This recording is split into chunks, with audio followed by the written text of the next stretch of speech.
as the Ministry of Transport and Civil Aviation welcomes the carrier. This ahead of the launch of a new non-stop air service between Barbados and Trinidad and Tobago. The service is scheduled to begin on March 9, 2026. The 4 times weekly service will operate between Grantley Adams Airport in Barbados and Piarco. According to the ministry, the new route is expected to strengthen regional air connectivity and improve direct access between Trinidad and Tobago and one of the Caribbean's major aviation hubs. Minister of Transport and Civil Aviation, Eli Zakur, described the introduction of the service as an important milestone in strengthening regional linkages, noting its potential to support tourism, trade, and cultural exchange. He also said the service is expected to benefit both business and leisure travel. The ministry said it will continue to work with Inter-Caribbean Airways and key stakeholders to facilitate the successful introduction of the service and to further enhance Trinidad and Tobago's regional connectivity. In some sport now, it was a losing start for the Trinidad and Tobago men's under-17 football team, who went down in the first of 2 friendlies against Peru's under-17 by 6 goals to 0. The Randolph boys coach outfit struggled against their South American components, who had 6 different goal scorers at the Peru Federation Training Center on Wednesday. The match, which began at 10 a.m. in Lima, is part of TNT's preparation for their CONCACAF Under-17 World Cup qualifiers, set to begin on February 3rd against Barbados at the Hazley Crawford Stadium. TNT and Peru will meet again in their second friendly match on Friday. And that's what's making the news at this time. But we have waiting for us Vimala Bakaran, the host of Trinidad and Tobago Today. Good morning, Vimala. Good morning, Carrie. How are you this morning? I am doing well this morning. And what a time to be alive when social media could make you almost a billionaire. Tell me how. Well, you know this influencer, he's on TikTok, Instagram, Kabi Lame is a Nigerian guy who just shows his displeasure about people complicating what's supposed to be simple tasks, and he doesn't say a word. The guy that does this. You know what I'm talking about? Yes, I do. Well, he just signed. That was TTT News on Talk City 91.1 FM. Talk City 91.1 FM. Talk. Cabinet has approved the establishment of the regulatory framework for the registration and management of classic, antique and vintage vehicles in Trinidad and Tobago. Music. Better days are coming. Better days are coming. Culture. We are now in a state where I can now proudly announce that our gas production will increase by a significant amount given all the various projects that are now expected to come online. Engaging conversations, latest news, our music. This is Talk City 91.1 FM. These are not just stories, they are the echoes of who we are, passed down in voices, in silence, and in memory. From the heart of the Caribbean, where history, mystery, and magic meet, this is Echoes of Our Folklore. Echoes of Our Folklore. Your weekly journey into the legends, stories, and whispers of our islands. Brought to you by Talk City 91.1 FM. Across the Caribbean, stories of the supernatural have been passed down from generation to generation. One of the most well-known is the legend of the Duppy. A Duppy is believed to be the spirit of the dead, roaming the earth at night, unseen but never forgotten. Elders say there are ways to protect your home. One of the oldest traditions is simple. Sprinkle salt or rice grains around your doors and windows. Why? Because a Duppy, according to folklore, cannot enter until it counts every grain. And as the night wears on, the task becomes impossible. By the time the last grain is counted, the sun has risen, and the spirit must return to the other world. Whether taken as belief, tradition, or storytelling, the legend of the Duppy remains a powerful part of Caribbean culture, reminding us of the past, our ancestors, and the mysteries we still cannot explain. Another tale from our islands, reminding us that the past, the spirits, and the stories of our ancestors are never far away. You've been listening to Echoes of Our Folklore. Echoes of Our Folklore. Only on Talk City 91.1 FM.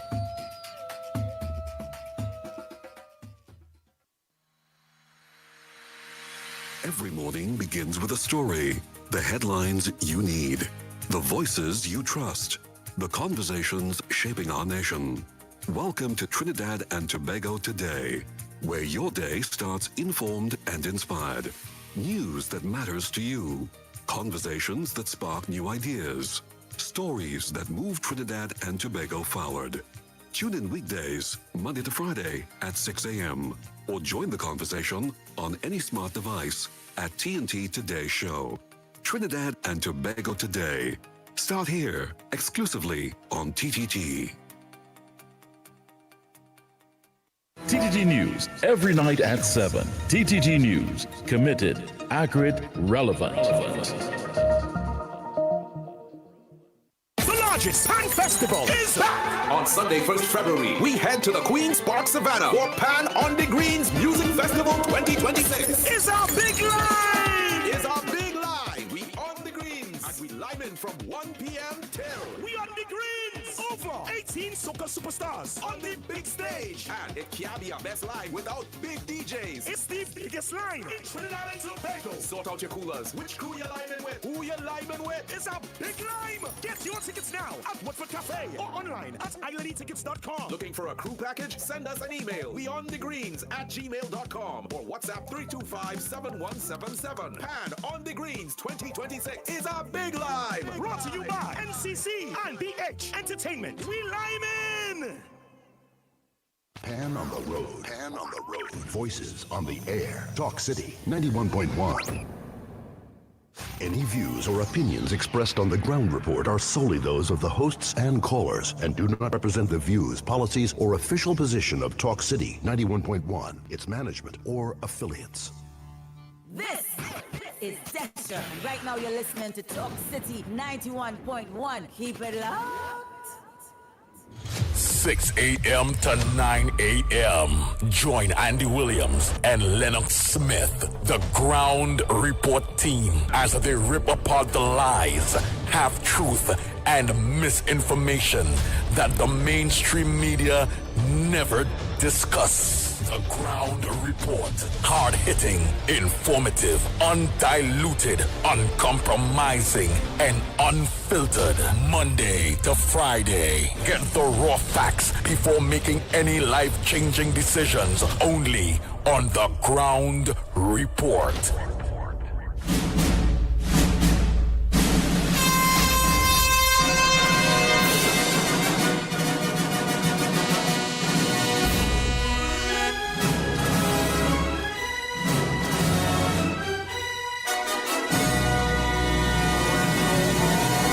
Bang, bang, bang, bang, bang. The Ground Report. The Ground Report.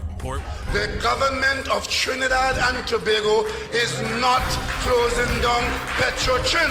The Ground Report. The Ground Report.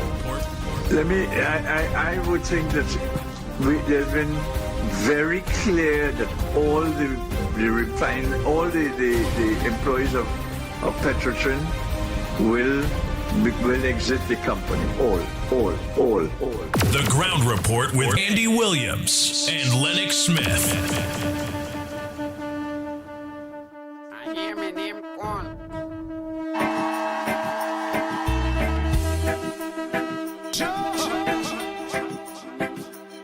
We must make the government work for the people rather than have the people work to keep a government in place.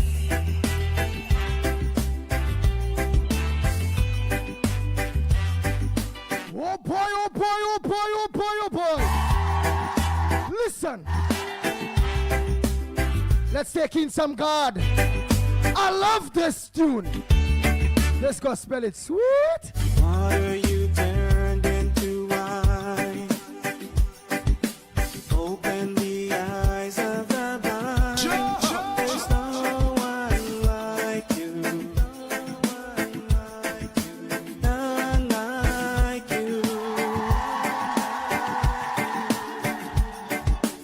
Into the darkness you shine. Out of the ashes we rise. There's no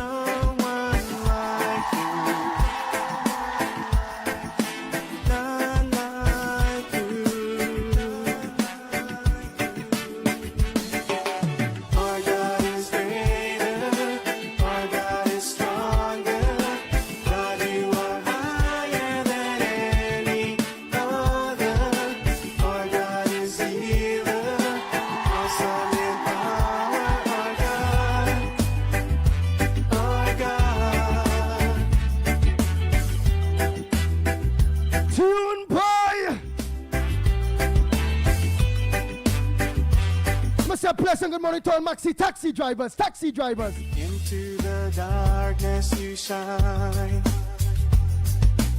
Out of the ashes we rise.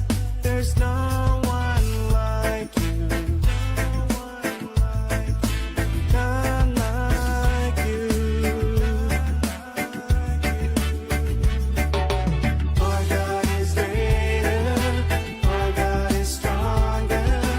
God, you are higher than any other. That what we talking about? God is healer. Awesome in power. Our God. Yee-ha! Our God is greater, our God is stronger, God, you are higher than any other, our God is healer, awesome in power, our God. Bang, bang, bang, bang, bang, bang, bang, bang.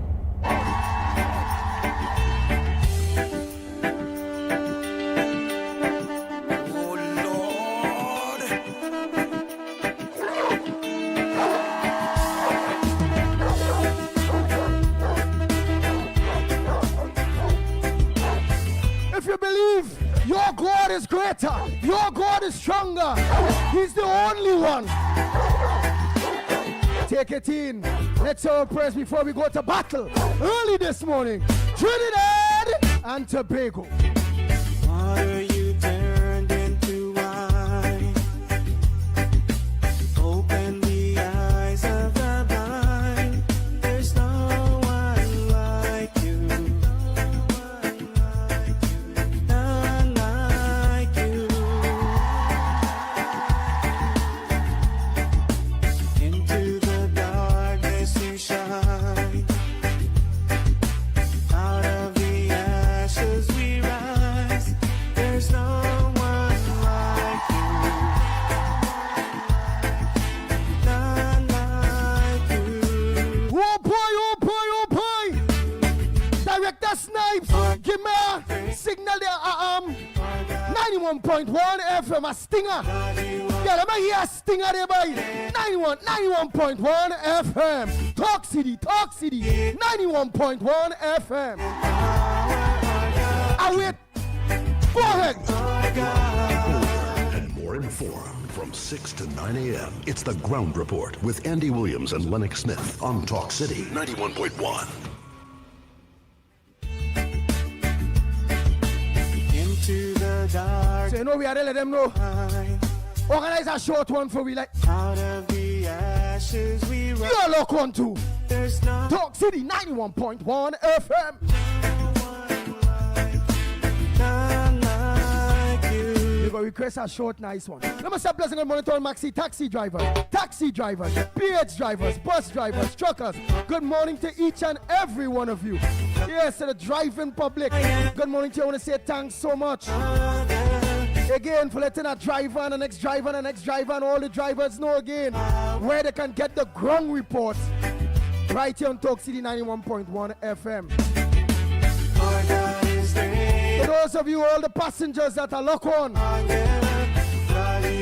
let me know, especially the ones on the bus route. Let me know if they pick up all in Arima, drop all the crep, and then pick back all the right in crep, the same maxi for the next money. Yeah? Let me know. Yeah, watch them in the mirror or passengers. That's on the bus route. If you're in a maxi right now, that is do that. People that driver in the mirror there and shake your head and just give me a call. Let me get the number on the low where we putting him up. How we go do that? Can't do that. Let me get the number from my man. 366-3053. 366-3053. Send my WhatsApp call or a message. Give me the Maxine, take a quick picture on the low. Let me get the number plate of that Maxine. But driver, now I want you to watch back all of them in your mirror. All my drivers. If anybody coming in a maxi or a taxi, a PH vehicle, down to the bus drivers and the plane, they're telling all they know drive, not this morning, you know. switch that dial. I want to hear some music, you know. I can understand. I don't want to hear that dog, pitbull fella this morning too early for that, you know, drive. Yes, drive, yes. Watch them in the mirror if anybody tell you that. Especially if you're in the bus shoot. Use a bus shoot one. And you pick them up in a Rima. Put them out in QF. You only get permission to stop them short to pay the extra money. If they play the thing, you switch your dial from this station, 91.1 FM. And this program, the biggest program in Trinidad and Tobago, on a morning, between the hours of 6 and 9 a.m. When you come into radio, there is no other. So don't even bother. Drivers, give me a horn. Truckers, give me a horn. Out of the ashes we rise. There's no one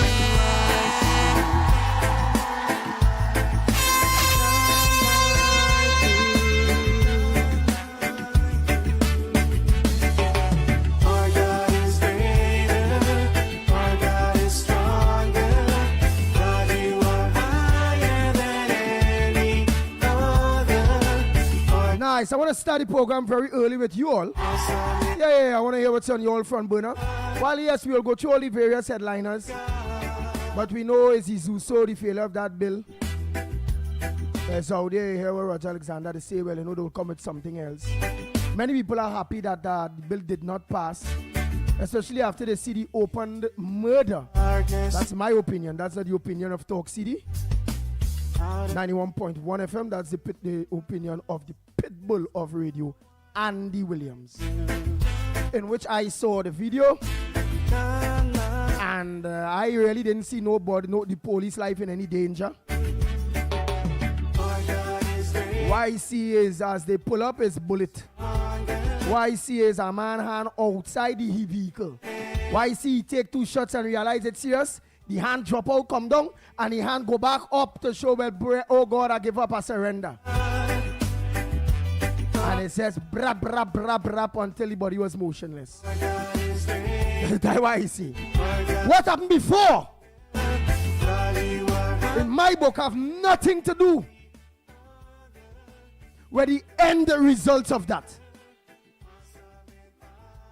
That's a success force up to what I see. Don't tell me what happened before.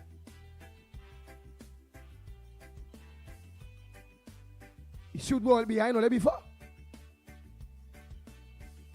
But then he surrender. All they can be judge and juror. Yeah, all the police. All they can be judge and juror at all. Look at how much all they done lock on the, oh Lord. I can't tell everybody in the morning this morning, you know. So I will start off the morning. I would say all the mornings in between. Troy Smith, do that Mohan, all of you, ball rope. Matilda Rhodes, good morning. Anne Marie Amen, good morning. Then what can stand against? Stand against. Marilyn Sicharan, a pleasant good morning to you. Naz Ali and Miss Ali, good morning. Nathaniel, Dave Moraj, good morning. Budram. Good morning, Krishna. A pleasant good morning to you, Wendy and John. Good morning. Dress School, good morning, Primraj. Davey, all Davies, a pleasant good morning. Freddie Brown, good morning. Diane, good morning. Mary, a pleasant good morning to you. Ryan Ali, John, good morning. The O'Brady Bunch, good morning to you. Michael Scotland, a pleasant good morning. Ro Ramnarayan, a pleasant good morning. Mr. Ramnarayan out there in Canada, a pleasant good morning to you. Akash Adesh Ramnarayan, good morning. Our God is stronger. God, you are higher than any. Annie Abraham, a pleasant good morning to you. Our God is healing. Nancy Basdio, good morning. Joyce Ram, good morning. Don Harilal, a pleasant good morning to you. Bernadette Matu, good morning. Rupert Lal, a pleasant good morning to you. I said I wasn't doing this at the kind of late. Angela, good morning. Angela Singh, a pleasant good morning to you. That what we're talking about.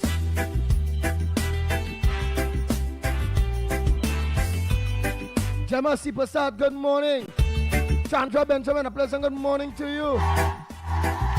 Karen, how are you going? A pleasant good morning to you.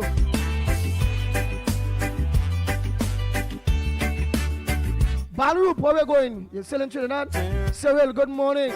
Winston McKenzie, a pleasant good morning to you. Ashmir, good morning. What I'm calling out to those of you that lock on to us on Talk City, that's all who lock on to us on the social media platforms. So when you leave your maxis, your taxis, your PH vehicles, you're not in a vehicle that providing you with a number one program, you just go on your phone. At Talk City 91.1 FM on Facebook, YouTube, and on Twitter. And you can also get us on Real Media TT on Facebook, YouTube. Yes, Real Media TT on Facebook and on YouTube. You just think about the Ground Report to the Ground Report on YouTube. Product Transformation on YouTube. Not forgetting 648 television, Irvin and his wife. A pleasant good morning to you all. Andrea Alfonso, good morning. Eleanor, good morning. Raul Posada, a pleasant good morning to you. Farmer, Ken Farmer, good morning. Into the darkness you know what I want? Director, could you remember where you stop at with the voice notes that we did not get to play? Let's start it off with those voice notes that we did not get to play, because we don't want people to feel that we are like that now. So if you can... From 8:33 a.m. yesterday. Okay then, well, Director, pleasant good morning to you, and go ahead with those voice notes that was not played yesterday, please God. While we start the biggest program, the Ground Report.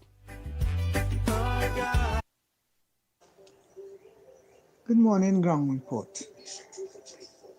People are saying, some people say, no, the people didn't vote because the Prime Minister insults all of them. Hello.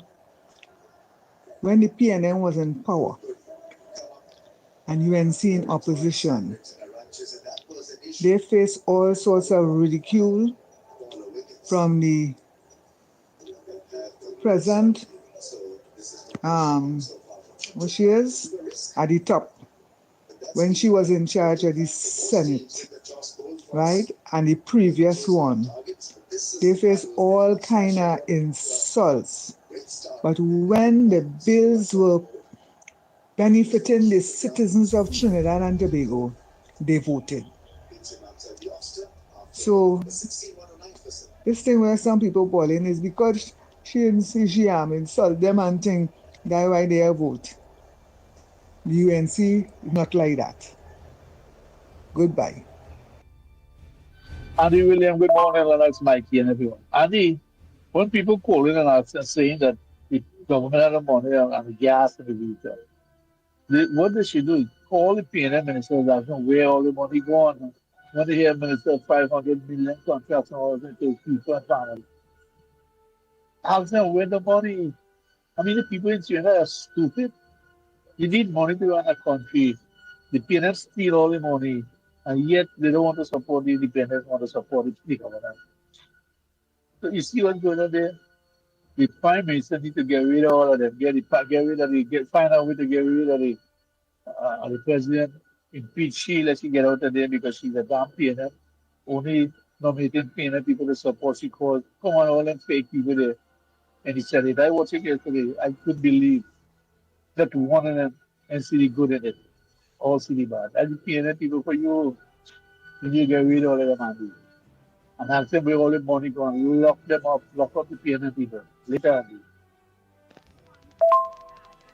Good morning to the Ground Report, Nigel Snipe, Michael Kerr, Andy Williams, and Lennox Smith. I want to say there will be no changes in this country unless we start going at the people who squander and plunge this country into what it is today. If the UNC don't see it fit to bring up these corruption charges against this PNM, we will be just spinning top in mud and paying more taxes in this country more than ever. Let these business people who owe the government this big set of money come up and pass their money out. Let them start to deal with these massive corruption. Just listen to Mr. Roberts. Mr. Roberts is a man is aware of all this mismanagement and squander money. I need to hear more about that because I want to say this. There will never be a PNM in Trinidad and Tobago again. That is the end of the PNM. So I want you callers to always remember that and be mindful. Right? This country is even going to call a local election right now. Because unless some other new people pop up, then they give the country an opportunity to make a choice. But making a choice to go back to your PNM is only political madness and political suicide. Good morning, Trinidad and Tobago. Bless. And good morning again. Andy, Lennox, I mean, let's ask you something. Is it possible that these independents and them get some kind of threat by some hierarchies to vote against this thing? Is it as a possibility that they have been threatened? I mean, I just saying out of the box, and they have to go along with it. I don't know. I just see it. It's just something you see things in movies, you know. So do we know if it's a movie we watching? Because them can't be thinking under their own conscience and everybody voting across the board like that. Not even one of them saying, well, go against it. You understand? So they all of them have the same page. I think they should move them from behind that opposition bench, you know, and put them in a separate section, you know. Because it seems like them getting influence, you know. All right, blessings, everyone. That's it for voice notes. Nice. Thank you so much, Director Snipes. Well, I want to just start with the early ones that I have here that people sent early. And then we will get on to all those headliners and them, man. Oh, boy, oh, boy, oh, boy. Yeah, Andy, good morning, good morning. I sent you 2 videos there. You could take a listen to it and, well, I don't know if you might be able to play it, but I still, let me share it to you so that you could listen and you could tell me if I'm making any sense there. Bye. Nice, I'll go check it out. But please, if you only know about it, I can't play it just when you because I had to scan it, right? But if you say you don't know if I'll be able to play it, it means it might be some Emin and Memim and Kimbim and oh God. And then only go on to get only partner in trouble. So I still have to scan it. But when only get clean videos, send clean thing for me. If you only know it the thing there, just, you know, just, I'll just listen. Don't tell me to play. Right, man. Next, let me continue those voice notes, man. But thanks so much for sending that video. As I get a chance, I will take a listen to it, ma'am. Oh, boy. This is Morgan Freeman, and you are locked on and listening to the Ground Report on Talk City 91.1 FM with Andy Williams, Lennox Smith, and Director Snipes. What boy, Morgan Freeman too, boy? Where the hell is this? Morgan Freeman? The good, you know. Trinidadian, the good, the good. Oh, boy.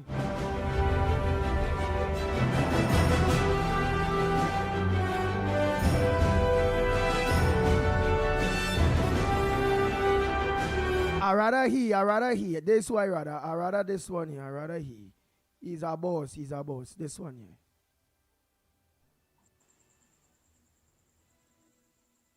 This is Donald J. Trump, and you're listening to the #1 morning talk show in TNT, The Ground Report, on Talk City 91.1 FM radio with my good friend Andy Williams, Lennox Smith, and Director Snipes.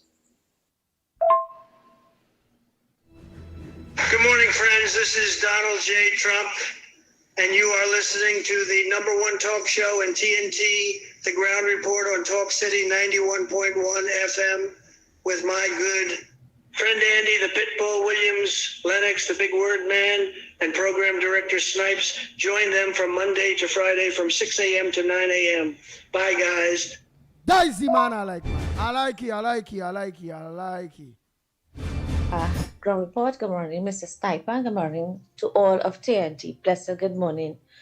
And I have a front burner. After that failed bill the Sozo bill, Yeah. right? I have been reading some of the comments on the commentary, and it's amazing. It's really, really amazing.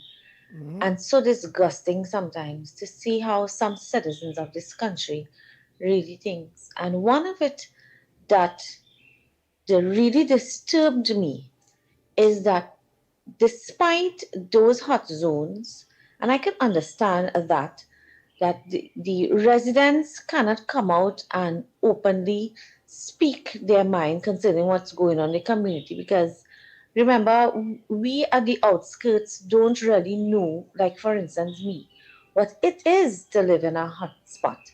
And one of the residents there said his child is a cricketer and he can't even come out to practice, at his school, and he can't even come out to play and to practice, which was very normal for at that time when I was growing up, right? And then you have another one, Andy, who is saying, all hail Miss Penny and the opposition and the senators for not passing this bill so that the government wouldn't keep killing our black boys. Andy, that statement is very disturbing. And it is the view because that person got 70 likes on that particular comment. And to see how people will think it is amazing, it is very unfortunate. But you know what these people don't realize, that our prime minister is a seasoned politician. And Mr. Fuad Khan had made a very valid point. Our PM has a backup plan. Don't feel that because that bill did not pass, that she is not going to bring law and order. Our prime minister is not a cut and string for backbone leader. That woman has calabash. She has a belly like calabash, and she has been it through. She has been dragged. She know how to handle critics. But I'm saying it is very unfortunate to see that, people will not want benefit for their country. They would prefer have all these excuses. Nothing wrong in disagreeing, but I mean to come and say that the government will continue killing our black boy. Nah, that is totally disgusting.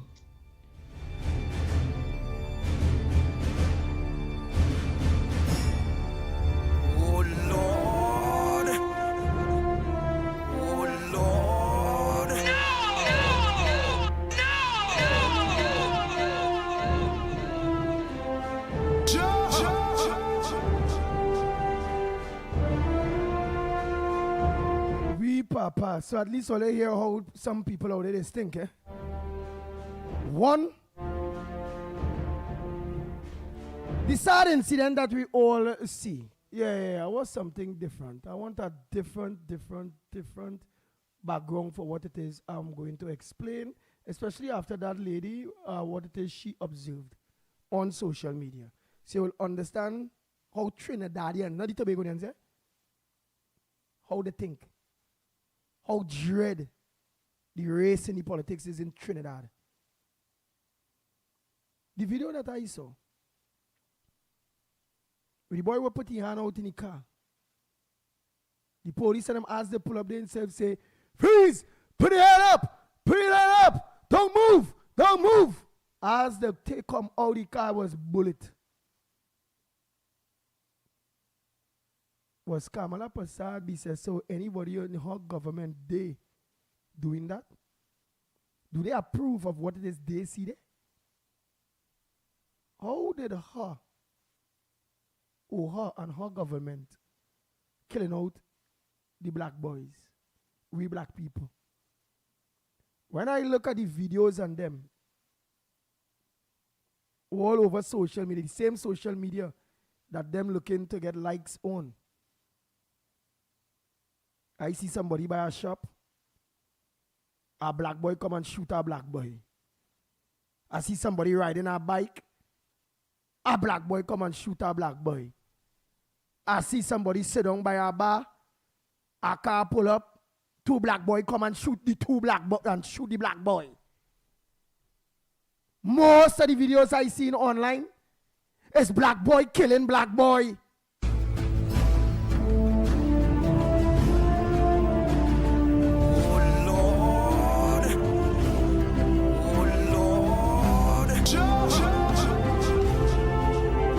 bang, bang, bang, bang, bang, bang, bang.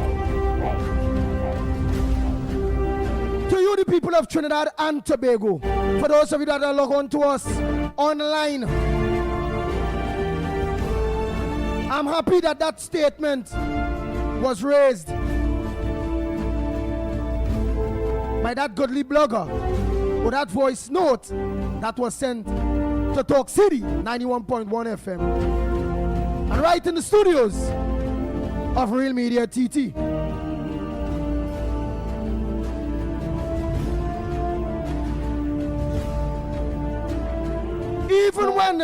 Even when the PNM was in power, Dr. Rowley, Colin and Bert, all of them was in power. All the videos I, Pitbull, Andy Williams saw with my own two eyes was black boy killing black boy one another. I never see a UNC doing that. I barely see a Indian doing that. Most of the videos that I see online,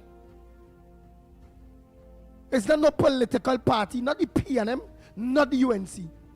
I see black man, black young fellas killing each other. Lennox Smith, a pleasant good morning to you. Already tell Mr. Snipes good morning already. All right. I understand your passion, one, and the anger that obviously would be associated with the debacle in the parliament of the country by persons who are supposed to be outstanding citizens, because that is one of the criteria for becoming an independent senator, or a senator criteria that would be the onus on the president to so select 9 of them.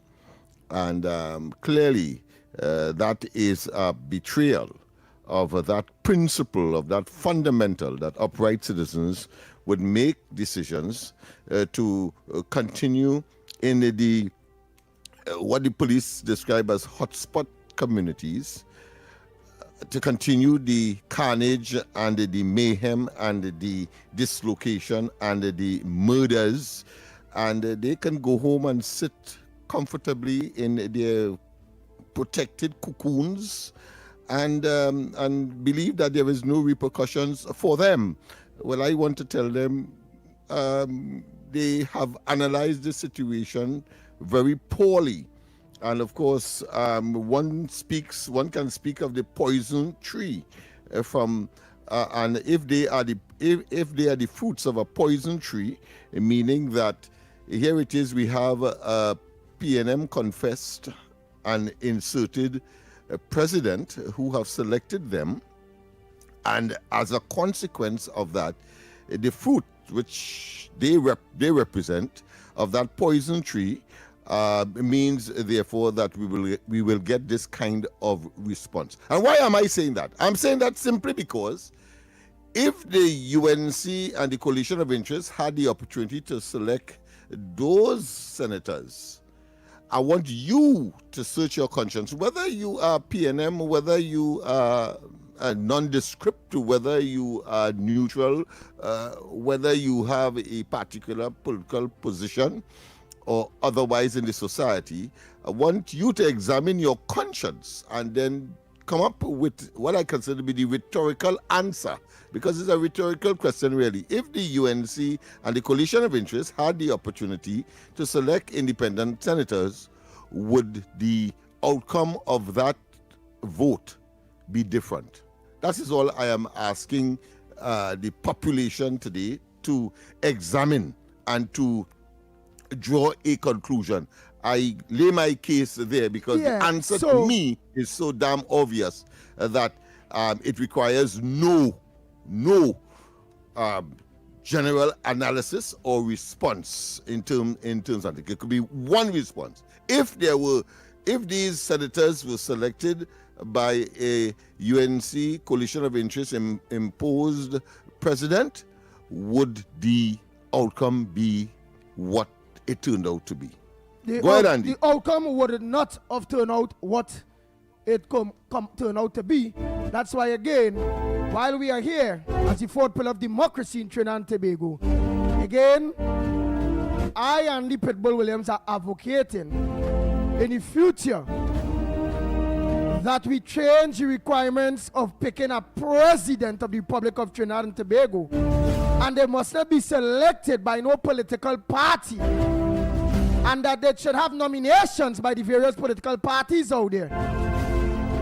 Whether they say a party could nominate, if you're in opposition, they can nominate 5 people. If you're in government, well, they can nominate 10. All right, we could still get only the edge.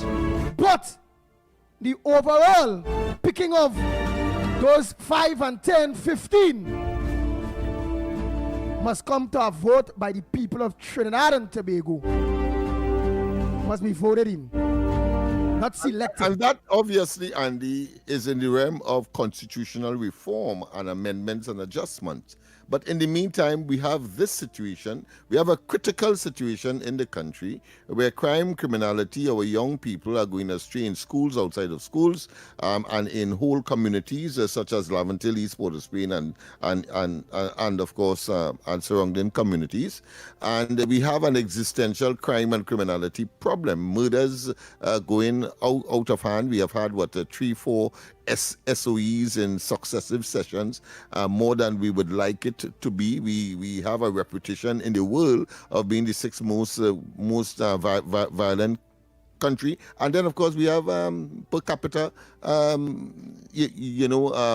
these terrorists per capita in the Western Hemisphere. All of that we have. Plus, of course, advisories against Trinidad and Tobago in these metropolitan countries. Don't come to Trinidad to invest or otherwise. But if you do come to Laventille, etc. And these so-called well-to-do senators, independent, upright and sterling citizens, don't know that.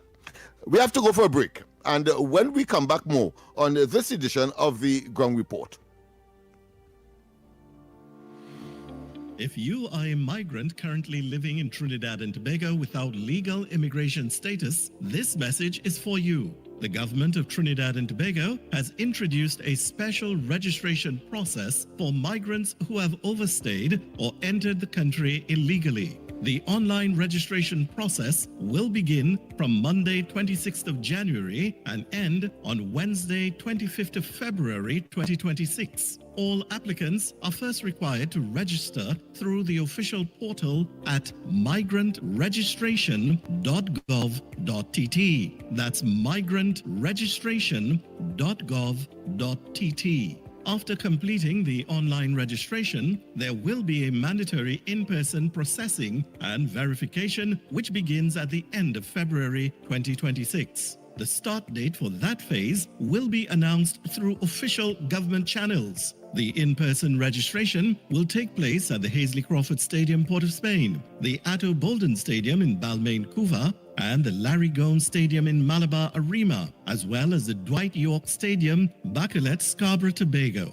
Applicants will undergo a comprehensive verification process, which will include vetting by the Trinidad and Tobago Police Service involving fingerprinting and background checks. You will also be required to undergo basic medical screening. Upon completion of the registration process, successful applicants will be required to pay $700 for the migrant registration card. The ministry reminds undocumented migrants your participation in this exercise is essential, as failure to register during this window will result in deportation. This special registration process for migrants is your opportunity to be documented, protected, and allowed to work legally in Trinidad and Tobago for a defined period.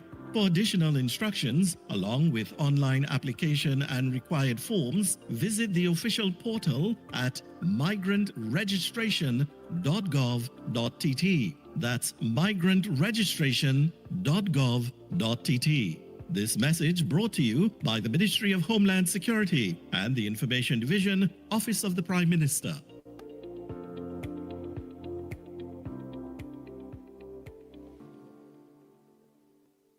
The largest Pan Festival is back! On Sunday, 1st February, we head to the Queen's Park Savannah for Pan on the Greens Music Festival 2026. It's our big line! We on the greens, and we live in from 1 p.m. till.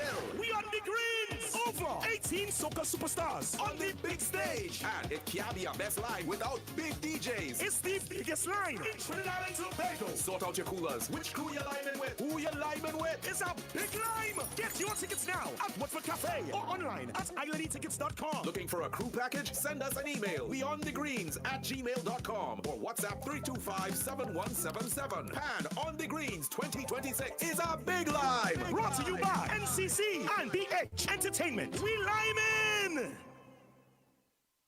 Talk City 91.1. Thought-provoking conversations, bold perspectives, voices you trust. Listen on 91.1 FM and connect on Facebook, YouTube, and TikTok. New shows, new features, big giveaways. Talk City 91.1. Your city, your voice. Carnival stories. History in motion. Jab jab, fire, chains, and defiance. Blackened skin, horned masks, chains and whips. The jab jab is not meant to be comfortable. Rooted in Emancipation era celebrations, jab jab portrays both the devil of folklore and the image once forced onto Africans by their oppressors. The meaning, however, was reclaimed. What was used to frighten became a symbol of power. What was meant to shame became identity. When the jab jab cracks his whip, he is not threatening the crowd. He is announcing freedom. Carnival stories. Mass with meaning. Carnival Stories on Talk City 91.1 FM.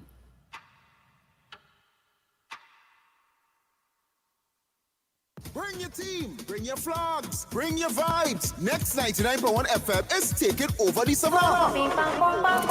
Hey, all ya, we back on the greens this year. Sunday, February 1st, in the heart of the capital, Queen's Park Savannah from 1 p.m.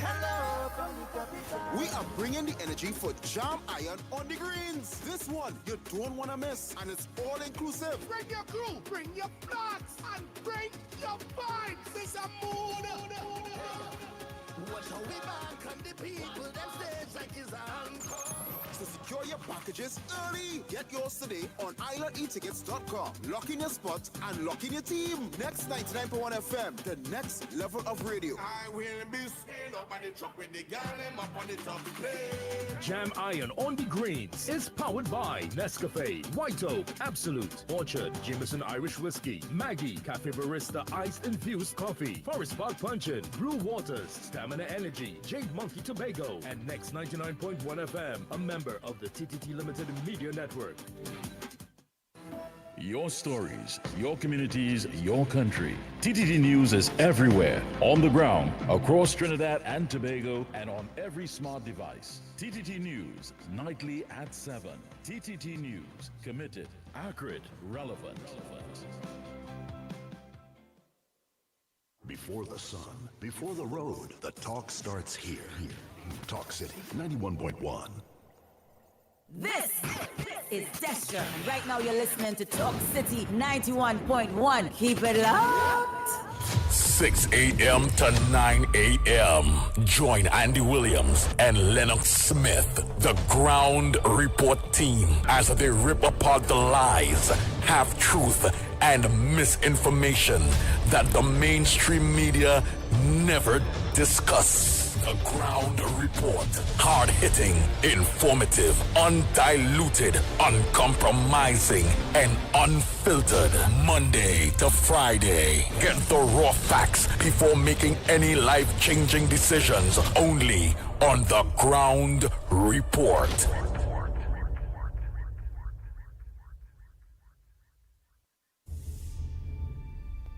We are back.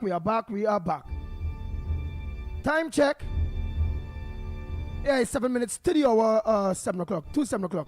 And you're listening to the Ground Report on Talk City 91.1 FM.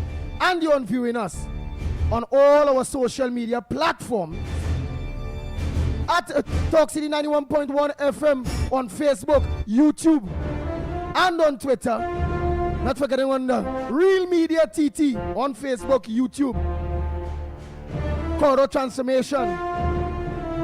Simple, you can't get us one platform, look for us in the next. on the Ground Report on YouTube. Lennox Smith, the bill, people are still outraged about that bill. Many people for, many people against, but the real people also too, in its entirety, because it's hitting international news all over. That brutal murdering of that gentleman that was in that vehicle and the paralyzing of that wife. It's not looking good to the outside neither. And all the international prospects, and what I read up and listening to experts, and they're saying plain, die murder. I don't know, boy. I don't know. And Andy, that is all the reason, or more reasons, why the independent senators ought to have acted responsibly, and shouldn't see that incident as a motivator to act in a manner that is inimical to the interests of Trinidad and Tobago, by extension, and in particular those communities where the fomenting of those criminal elements, for want of a better term, resides. And of course, my pre-break analysis was merely to make this point. And I accept your argument that there is a case for constitutional reform. I accept that. But this is what we have. And one expects that there must be a point beyond which you will not go, because your conscience and your sense of community, your sense of nationalism, patriotism, etc., will have to be triggered, particularly if you are given the awesome responsibility of deciding whether or not the most pertinent issue in the society can be subsided or eradicated, preferably. I'm talking here about crime and criminality and our young people gravitating to such, and of course the gang wars and all of that. So it is clear that what is in the mortar is more than just the pestle. In other words, I'm simply saying that the decision that was made could not have been on an objective, real, and of course timely realization of the situation in Trinidad and Tobago, which that bill was supposed to address.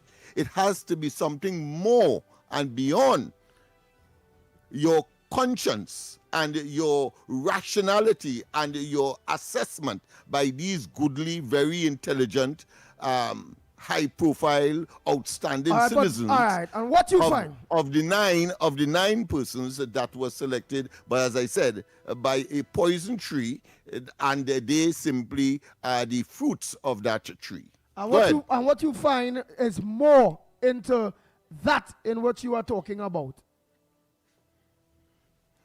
It is simply that if they were really analyzing the situation and didn't come with maybe a pre-position and having an agenda that clearly is consistent with that of the PNM, because the PNM made it very clear in the lower house, and therefore one expects that they would have be consistent in terms of their position in the upper house. Keep everybody mic. In the Senate, they would have been they would hold that position. So it was the duty and the responsibility of the independent, nobody could do them anything, senators, to act in the best interests of Trinidad and Tobago by extension, and to address the specificity, the specific issue that piece of legislation, if it was brought into operation or allowed to pass, would have addressed. And my position is that since that did not happen, having regard to the overwhelming evidence that the pendulum would have swung in the direction to address those so-called crime hotspots or gang warfare or gang and borderline issues, some of which they may not be familiar because of the cocoon that they and the secure position that they would have both physically, materially, and financially. But certainly, it is a concern for Trinidad and Tobago, our image out there, etc. And they have failed to respond, having been given the opportunity so to do, and to just tell us, well, you know, the government still have the SOE to come to, you know, as an option. We're going to have a SOE every day, and of course that has its own constraints, etc. So a piece of legislation like that that compels the government, and that is my point since yesterday, compels the government within 5 days to set up a community intervention or improvement council made up of all of the stakeholders within and outside of the community. One expects that their conscience would have take precedent, but that didn't happen. We have to go for the news, and when we come back, more on this edition of the Ground Report.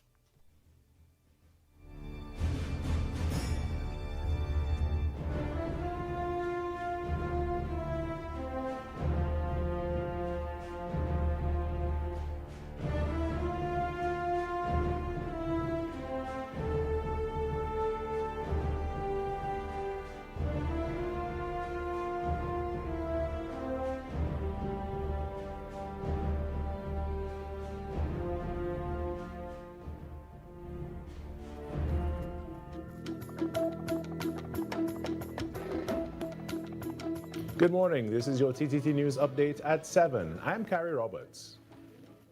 Making the news at this time. The Trinidad and Tobago Police Service says the school-oriented policing initiative has yielded positive results. It has reaffirmed its commitment to working alongside school-based police officers and other stakeholders to maintain a safe and secure environment for students, teachers, and parents. In a TTPS media briefing on Wednesday, Deputy Commissioner of Police Junior Benjamin said the school-oriented policing initiative will maintain its mandate of providing support for school security officers and ensuring the safety of students and other stakeholders. We recognize, as we seek to build that level of mentorship, that the police officers are already having an impact, and therefore we can say even from the stats that we are seeing that because the officers are there, that there is some level of reduction, and in some cases, not just reduction, but there is some mentorship taking place, and that in itself is a positive for us. Assistant Commissioner of Police Brian Sudeen gave further insight gathered from the initiative. So far, for this initiative, there has been a total of 33 arrests, student arrests. Offenses include possession of marijuana, possession of a weapon, sexual misconduct, assault on a principal, resisting arrest. Suspension, students suspended amounted to 63 students thus far from September to January 28th. The school-oriented policing initiative, which started at the beginning of the 2025-2026 school term, aimed to combat instances of school violence. The collaborative effort between the Ministry of Education and the TTPS started with 50 schools with the addition of an additional secondary school during the first term. The government of Trinidad and Tobago is making it clear that the mental and emotional well-being of our children is a national priority. This as the Ministry of the People, Social Development and Family Services launched their Mindful Me journals on Wednesday, aimed at helping young people alleviate exam-related stress and anxiety. We want our children to succeed. We want them to excel. But we must also acknowledge the weight that expectations can place on young minds. To the students who are here today, we want to share with you, you are not alone. Your feelings matter. It is okay to feel nervous. It is okay to feel stressed or overwhelmed. And it is okay, most of all, to ask for help. Minister of the People, Social Development and Family Services, Vandana Mohit, has acknowledged that the pressure surrounding examinations, particularly at the primary and secondary school levels, can be overwhelming for students. On Wednesday, the ministry stated that their Mindful Me journals serve as a practical resource designed to help young people cope with exam-related pressure and nervousness. Stress, anxiety, and fear of failure often become silent burdens carried into classrooms, carried into homes, and exam halls. The Mindful Me Journal is our way of putting people first and ensuring that our children, our future, are included in that process. In some sport now, the West Indies under-19 team fell just short against Australia in the Super Six, going down by 22 runs, despite a blistering start from opener Zachary Carter. Carter struck 64 from 42 balls at the top of the order, giving the West Indies real hope in the chase, but after his dismissal, momentum slipped away. Speaking after the match, Carter reflected on the disappointment and the lessons he's taking from this World Cup campaign.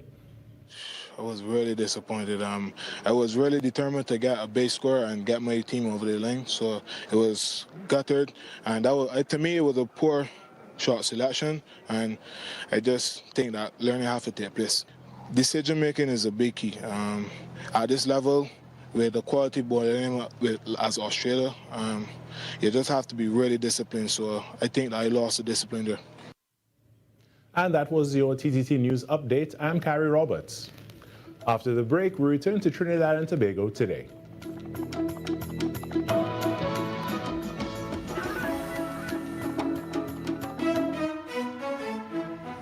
That was TTT News on Talk City 91.1 FM. Talk City 91.1 FM. Talk, talk, talk. This is about creating opportunity through responsible management and citizen participation in national wealth. We are targeting US $3 billion in new investment within the next few years in energy, in construction, in tourism, and the digital economy. Music. It's reconstruction time in Trinidad, so put your shoulder to the wheel, man, lad, move on, don't stop till you reach the top. You put a hand and I put a hand and we will sing. For big and for small in no time at all, prosperity. There's no other way to do it. Show your patriotic spirit, unity, somehow. If Trinidad ever needed you, it's now. Culture.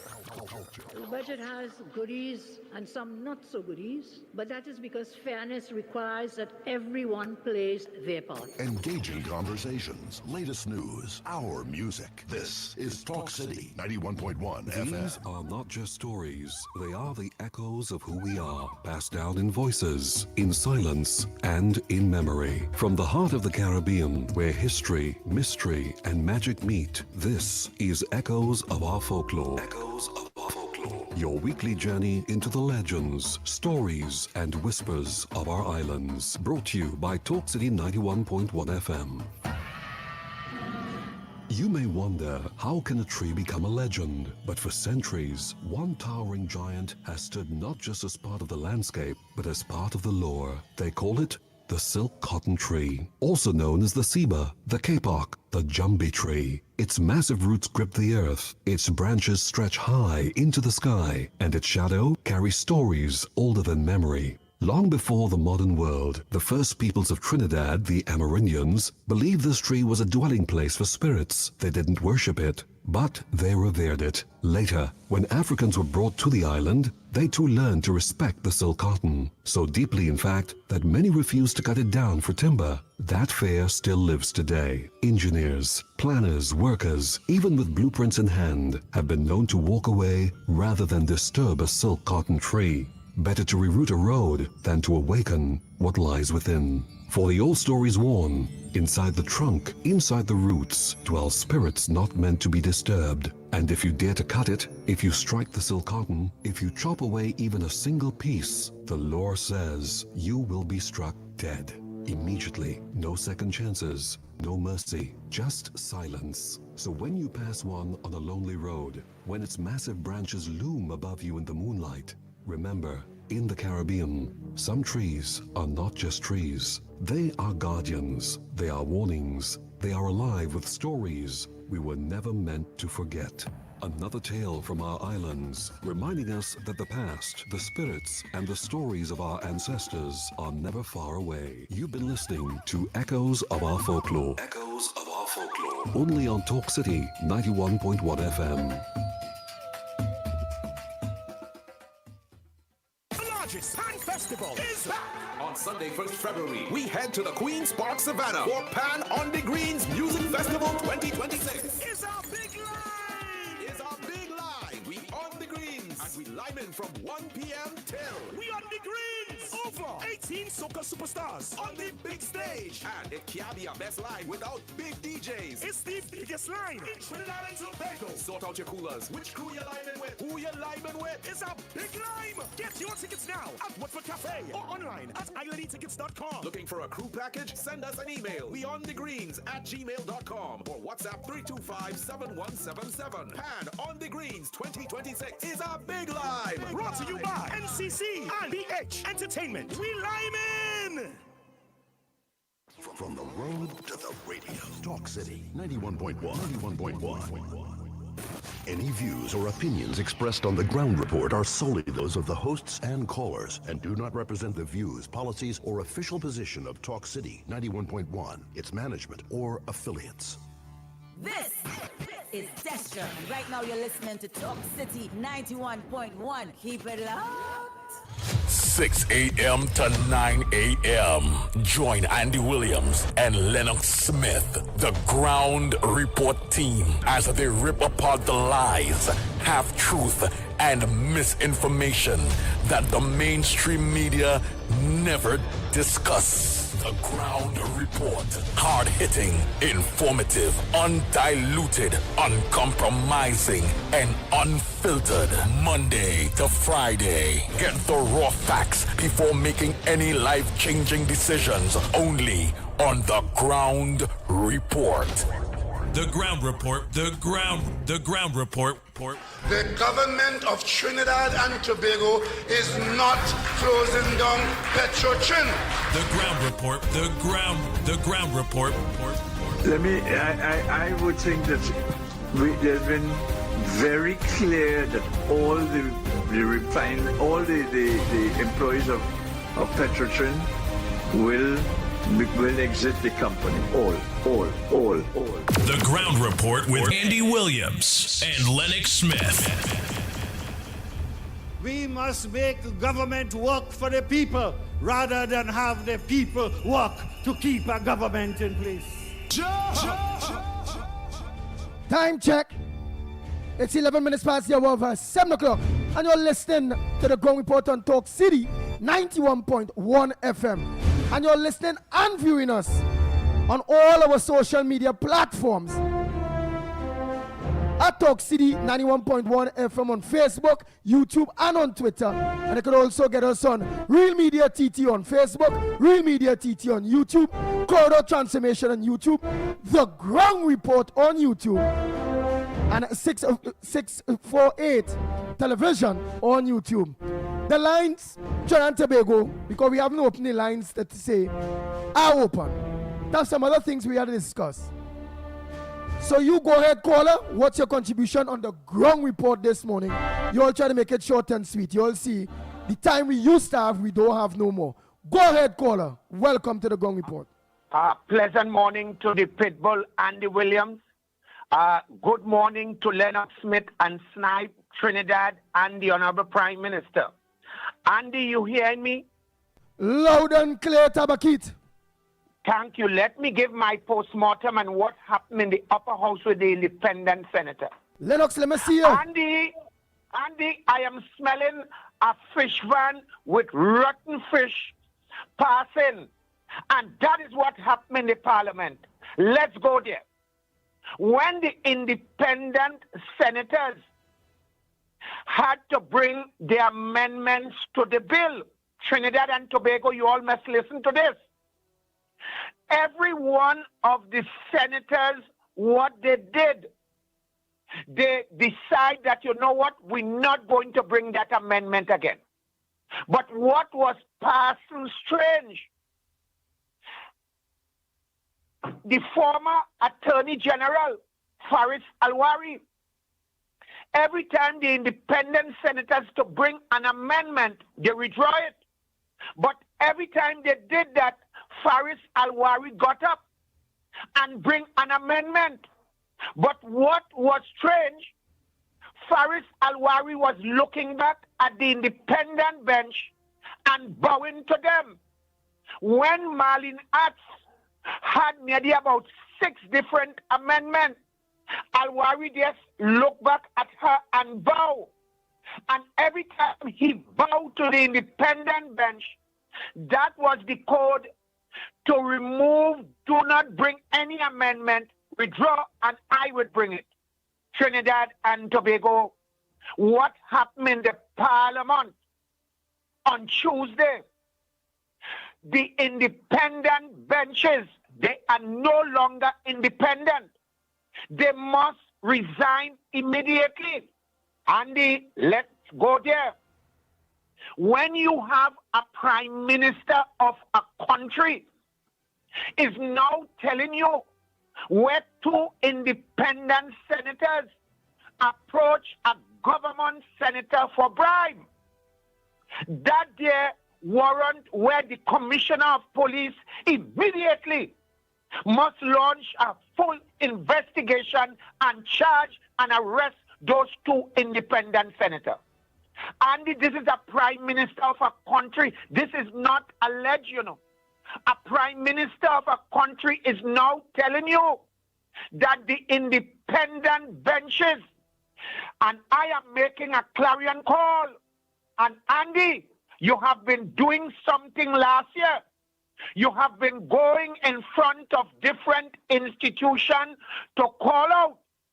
Tabakit is willing to go with you and hundreds to call on the president to remove the 9 independent senators. And if she didn't do that, here's where I go, Lennox, now. And I will come off after this.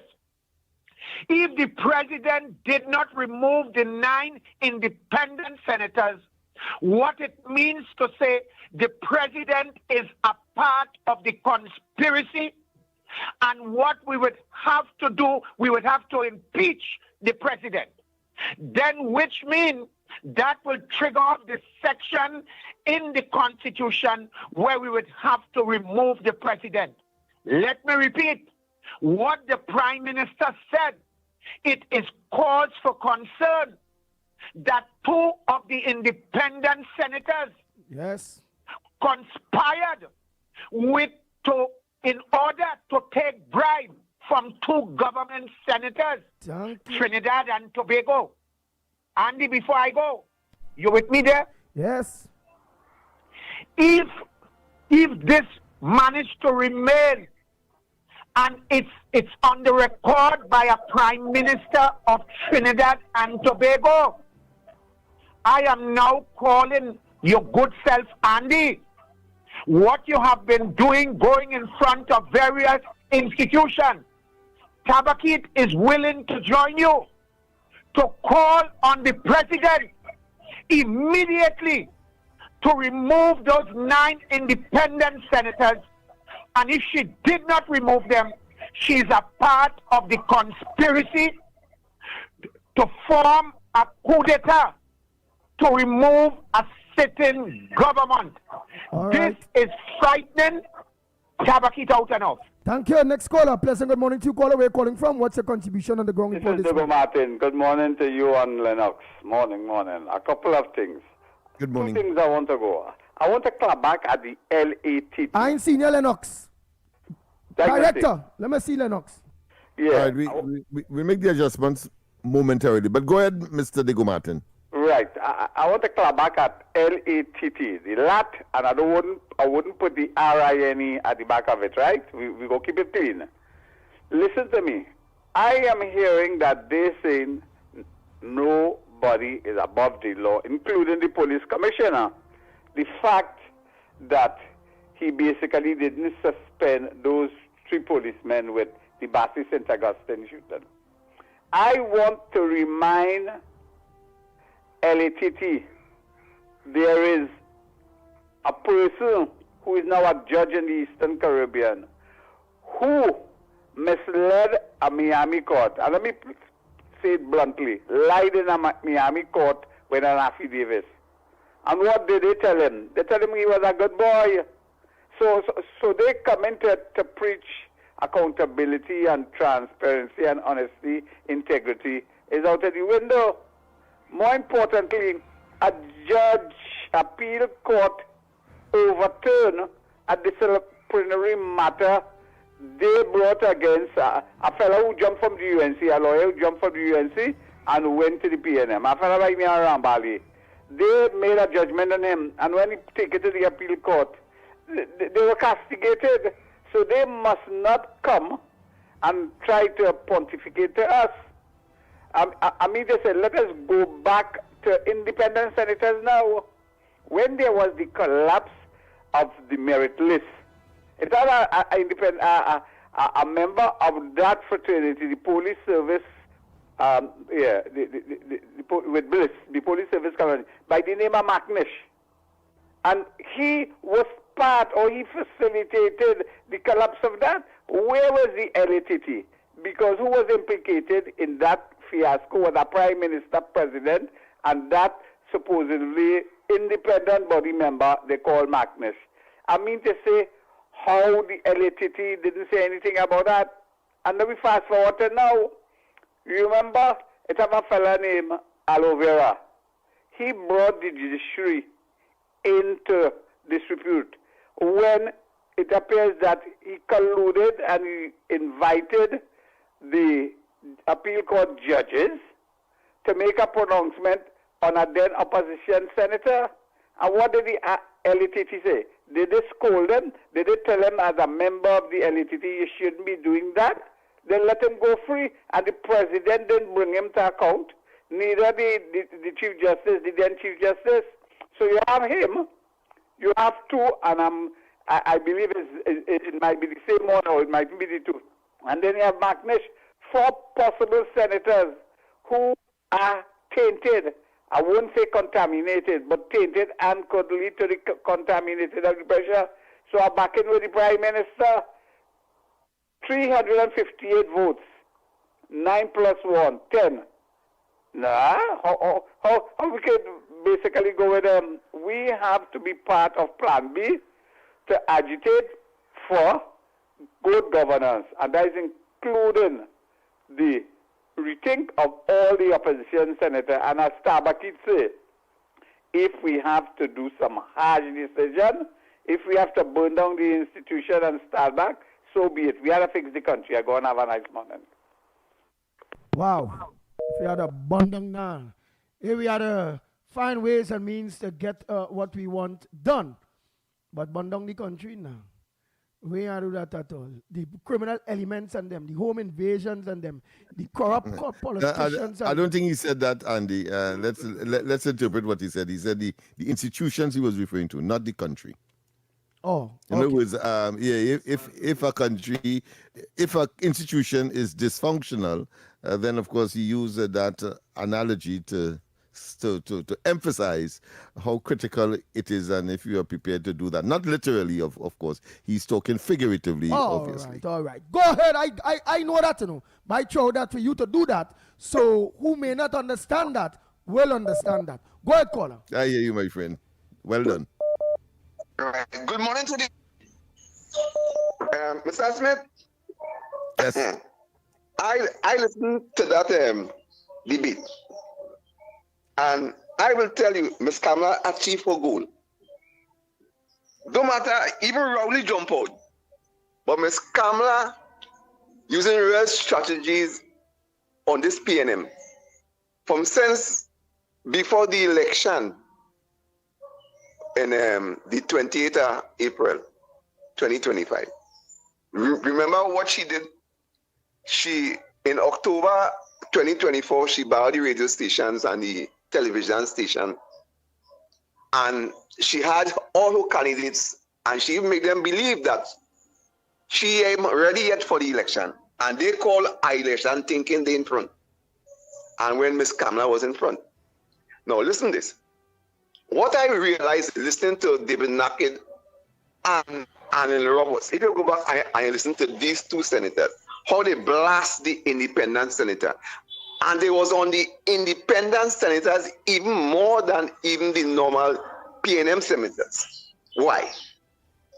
Kamala wanted to prove the point that these independent senators not independent. And this is what the vote achieved.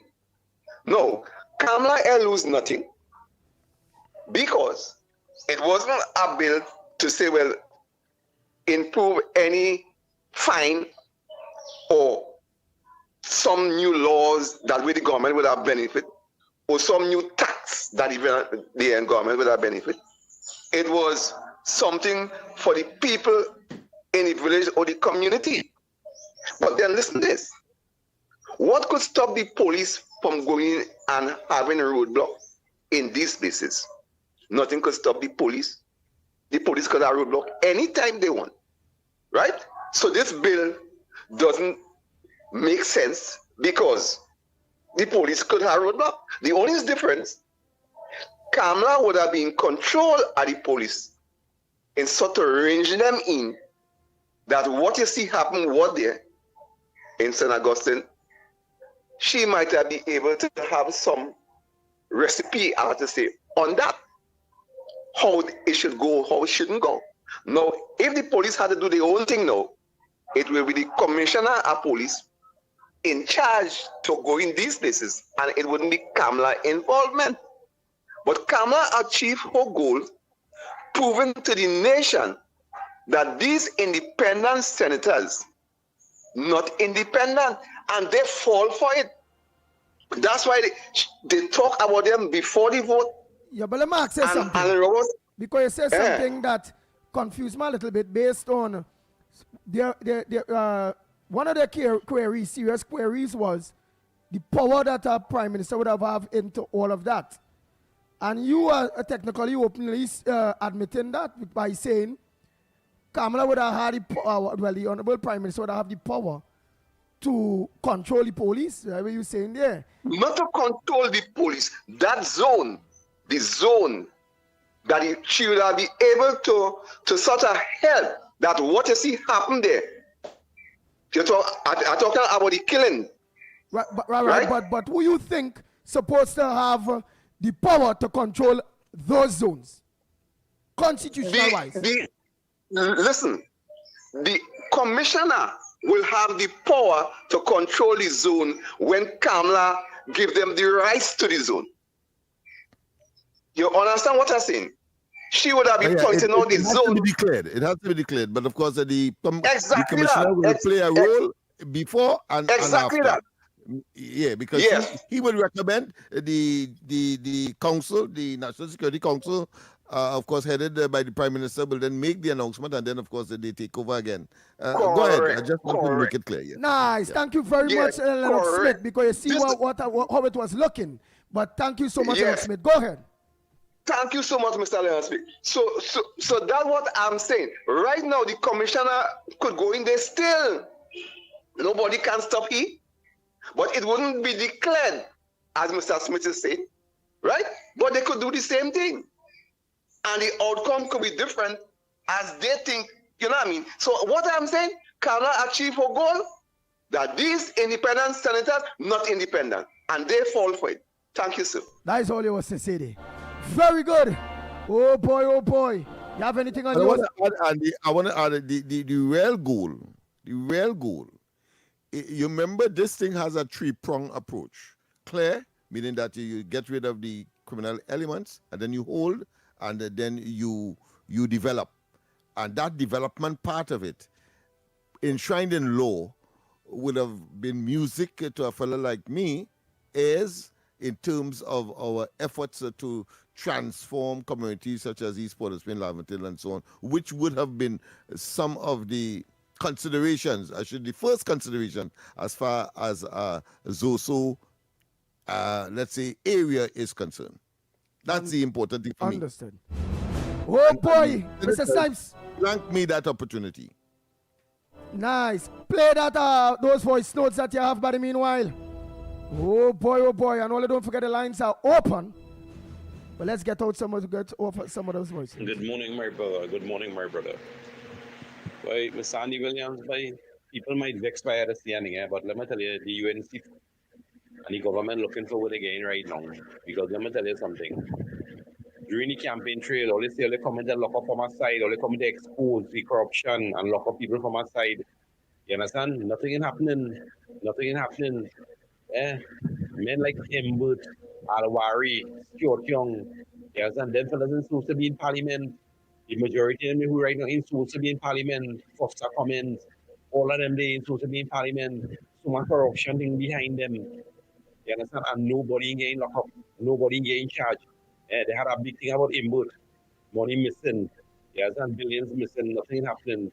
You understand? So the UNC looking forward again now because they may put no pressure on them. You understand? They may put no pressure on them and locking up nobody. So we expect. And showing the corruption they had for the past 10 years. You understand? So they have to take what they get now. Good morning, Andy. Big Ram here. Still on my bed, my brother. Blessings to you and the crew. Andy, I don't understand these people in Trinidad saying that the government want to kill black people. Andy, right now it's black people killing black people. We had an incident in America in Minneapolis where this one guy called George Floyd was killed by the police. And all of a sudden in Trinidad, they're protesting Black Lives Matter. But Andy, look at it, let's be real, it's black people killing black people. I'm not saying the Indians are doing no crime, but it's black killing black. I guess that people are so biased back home. It's like, come see, never see. Everything America do, they want to do. But hear what? They don't live in America. They live in Trinidad. Right now, we should have a protest for this bill that they fail. They should have a protest for that. Andy, I don't know what to say about my Trinidad people, my brother. Have a blessed day. Andy, good morning. Andy, I must say something about the shooting. Andy, every so often, the police will make a mistake. Something will go wrong. Okay? Somebody was not thinking at the time, they fired a gun, blah, blah, blah. They have the law, the court, they will do that justice to the police or for the justice for the victim. They can clear that out. So so often there's an incident, things happen. Even over here, it happens too. Okay, the law will take care of that and fix that. But don't come and say that they're all police and bad police. And they go, when a policeman get up in the morning, they have to.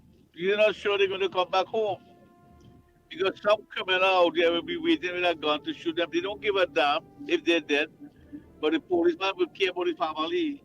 So this idiots and stupid people commenting about the shooting and it's not a garaha.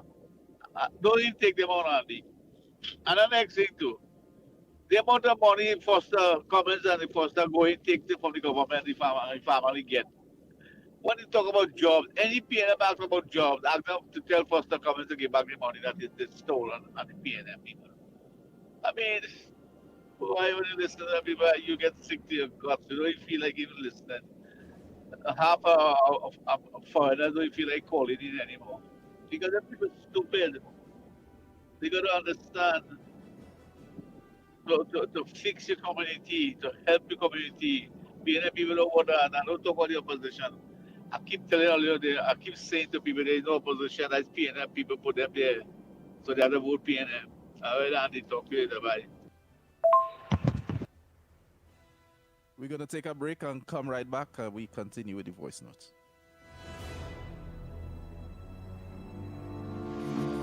If you are a migrant currently living in Trinidad and Tobago without legal immigration status, this message is for you. The government of Trinidad and Tobago has introduced a special registration process for migrants who have overstayed or entered the country illegally. The online registration process will begin from Monday 26th of January and end on Wednesday 25th of February 2026. All applicants are first required to register through the official portal at migrantregistration.gov.tt. That's migrantregistration.gov.tt. After completing the online registration, there will be a mandatory in-person processing and verification which begins at the end of February 2026. The start date for that phase will be announced through official government channels. The in-person registration will take place at the Hazley Crawford Stadium, Port of Spain, the Atto Bolden Stadium in Balmain, Couva,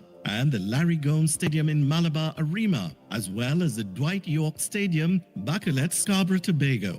Applicants will undergo a comprehensive verification process, which will include vetting by the Trinidad and Tobago Police Service involving fingerprinting and background checks. You will also be required to undergo basic medical screening. Upon completion of the registration process, successful applicants will be required to pay $700 for the migrant registration card. The ministry reminds undocumented migrants your participation in this exercise is essential, as failure to register during this window will result in deportation. This special registration process for migrants is your opportunity to be documented, protected, and allowed to work legally in Trinidad and Tobago for a defined period. For additional instructions, along with online application and required forms, visit the official portal at migrantregistration.gov.tt. That's migrantregistration.gov.tt. This message brought to you by the Ministry of Homeland Security and the Information Division, Office of the Prime Minister.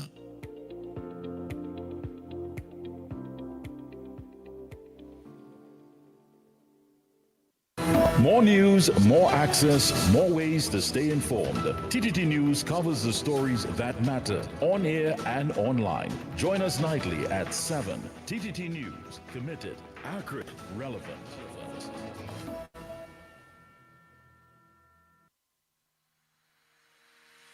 Every morning begins with a story. The headlines you need. The voices you trust. The conversations shaping our nation. Welcome to Trinidad and Tobago Today, where your day starts informed and inspired. News that matters to you. Conversations that spark new ideas. Stories that move Trinidad and Tobago forward. Tune in weekdays, Monday to Friday at 6 a.m. or join the conversation on any smart device at TNT Today Show. Trinidad and Tobago Today. Start here, exclusively on TTT. Are you looking to take your business to the next level? Let Talk City 91.1 FM help you reach thousands of potential customers daily. Our sales team is ready to craft the perfect advertising package just for you. Contact our sales department at 622-4141, extension 2601, 2602, 2605, and 2607, or email info@ttt.co.tt for unbeatable advertising opportunities with Talk City 91.1 FM. Carnival is culture. Culture is conversation. Talk City 91.1. Any views or opinions expressed on the Ground Report are solely those of the hosts and callers and do not represent the views, policies, or official position of Talk City 91.1, its management, or affiliates. This is Destra, and right now you're listening to Talk City 91.1. Keep it locked. 6 a.m. to 9 a.m. Join Andy Williams and Lennox Smith, the Ground Report team, as they rip apart the lies, half-truth, and misinformation that the mainstream media never discuss. The Ground Report. Hard-hitting, informative, undiluted, uncompromising, and unfiltered. Monday to Friday. Get the raw facts before making any life-changing decisions. Only on The Ground Report. The Ground Report. The Ground Report. The government of Trinidad and Tobago is not closing down Petrotrin. The Ground Report. The Ground Report. I would think that there's been very clear that all the employees of Petrotrin will exit the company. All. The Ground Report with Andy Williams and Lennox Smith.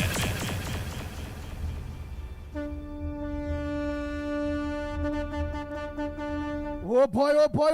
We are back. Time check. It's 38 minutes past the hour of 7 o'clock. And you are listening and viewing The Ground Report on all our social media platforms. At Talk City 91.1 FM on Facebook, YouTube, and on Twitter. You can also get us on Real Media TT on Facebook, YouTube, Corridor Transformation on YouTube, The Ground Report on YouTube, 648 on YouTube. Yeah, 648 television. So for those of you in your maxis, in your taxis, in your PH vehicles, when you leave your transport, just go on your gadget and let's continue this number one program. Or keep us in your company. Trying to go, the lines are open. Oh, you have to continue those voice notes. Go ahead, Nigel Snipes. Finish up those voice notes there for us. Good morning. But right now, all this thing going on in response to this crime thing, I realize it's like a game now, boy. In care of what's going on now. These real fellas, why they putting these fellas in jail for? The happy people family outside there born and crying and them going to jail and sit down and laughing and having fun. It's to electrocute these fellas, kill these fellas. Don't have them get fat on taxpayers' money inside of it. You understand? Look how much people crying out there for their loved ones. You understand? Them making it a target out there for people. Killing people, you understand, and having fun outside it, going in jail and sit down and making videos all kind of shameless, you understand? Them things is shameless, boy. The prosecutor, the lawyer, man should know how to make them money because when you're killing them, have nothing to make. So that's why they want them to come in, so they could make $100,000 or $1,000 from them. That's how they men they pay, you understand? That's supposed to stop. This law, real different boy, dog. Boy, I like fear, boy. You understand? This has to stop, boy. Oh, Andy, I forget something. Oh, Andy, that's a good thing they're doing with registering all of those illegal migrants like the Venezuelan. Because what they can do now is have a lot of people, police, vetting them. And every 7 they vet, only 2 remain in the country and 5 go back. Put them in a plane and let come, let's send them back. That's all they do. And Delcy Rodriguez will have to take them because all she had to do is call Big Papi. When she called Big Papi up here, they will have to take them back. So every 7 you vet, you keep 2, and you send 5 in the police, in the jail, and then ship them back home. That's how she has to do it to get rid of them, to put them back to the country. And Delcy will have to accept them because Kamala will just have to call Big Papi, and they will have to take them back. All right, Auntie, later. Well, we're waiting this morning to hear if we get the results of the last competition. So we don't really have to play her right now. You know, we got to play her right now. But we're waiting until to see. If she don't come in, then we'll, because it's the mother write the music and everything. So. Oh God, sorry about this magnificent tree. What I forget to say, as Mr. Lennox now said it, the people who lose really is not Kamla. It's the people who in the village or the people who in the community lose. According to what Mr. Lennox said, they lose that opportunity. So it's not Kamla that lose, right? I just wanted to say that. I just forget to say that. Thank you, Mr. Smith. You are so wise, sir. One day, morning, Trinidad and Tobago. Andy, I see them independent senators and then realize yellow is not the code, and this current government only distressing people. This program still balanced, so I hear you quiet. You ain't saying nothing. What's going on? Before when PNM was in power, the show was balanced. The show not balanced no more. What's going on? Call them out. You ain't calling them out. The only distressing people outside here, and you ain't calling them out. You ain't saying nothing. Morning, ground report family. Irene here. All this back and forth thing with PNM senators and UNC senators and where we can change our system and come to the people themselves. You know, how do I say it? Walk that paper and you sign your name on it, wherever, you know? Can't remember the name what else call it. But why not come to the people instead of have people deciding our future? Let the people decide their own future. Simple.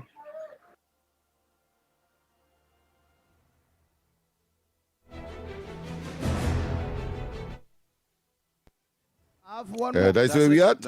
Yeah, of course. I suspect that the caller is referencing referendum to, of course, get a sense of the people's willingness to solve their own problem Hold 1 minute there. by that mechanism. Go ahead, Andy. Hi, Andy. Good morning to you, Lennox, Mikey, Nigel, and to everybody out there. Andy, let me just clear up a little misconception here, right?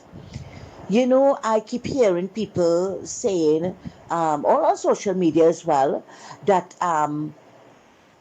when this president leave, the government will appoint their president, and because yesterday I had this conversation with somebody on social media, the government will appoint their president, right, and they will choose their senators. No, and they made reference with Kamona.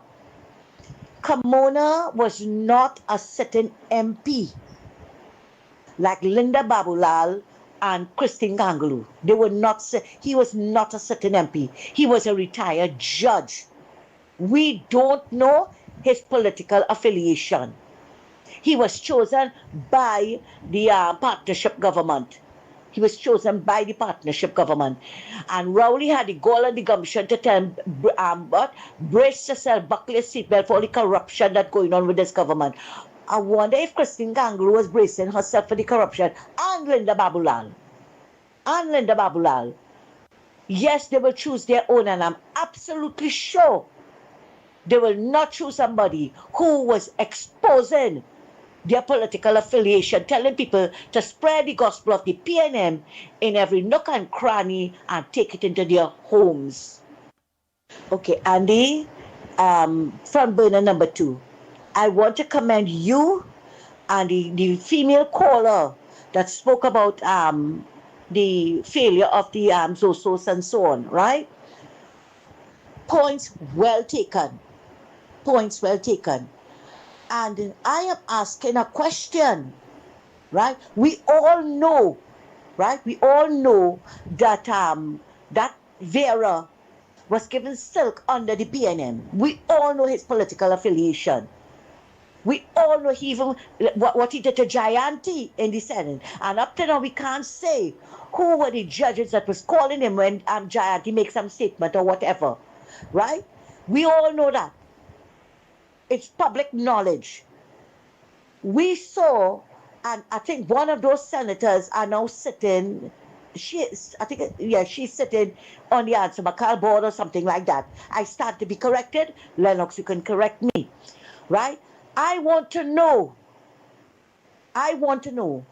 since this government came into office, and even before, under a UNC government, how many times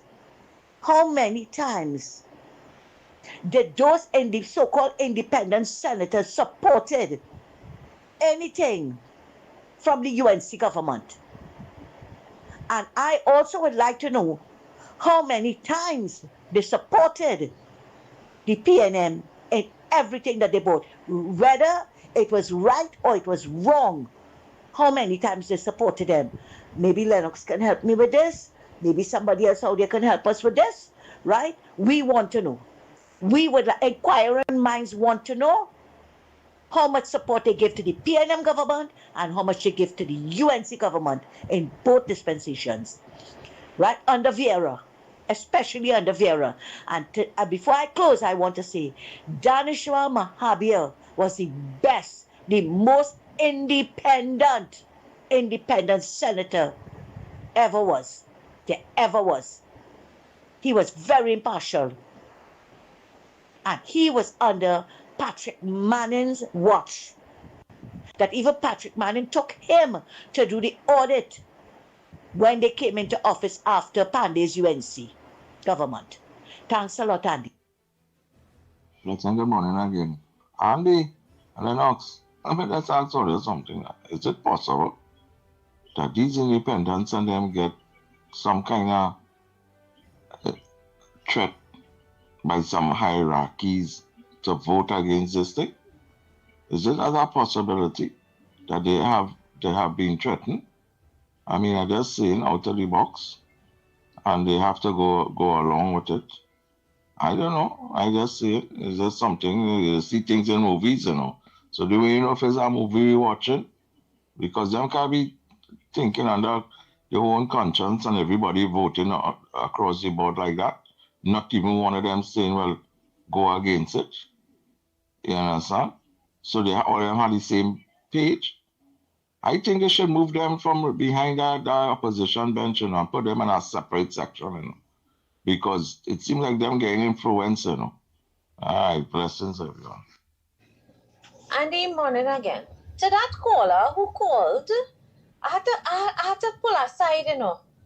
To the caller that called and say the UNC look for that because they're investigating Imbert and this one and Faris and things. You want them to take the taxpayers' money and whatever kakada that was left in the treasury to go and investigate these corrupted politicians. They have to start to bring in revenue in the country. Look how much things the woman come and she do, in a short space of time. This whole country needs to be reset.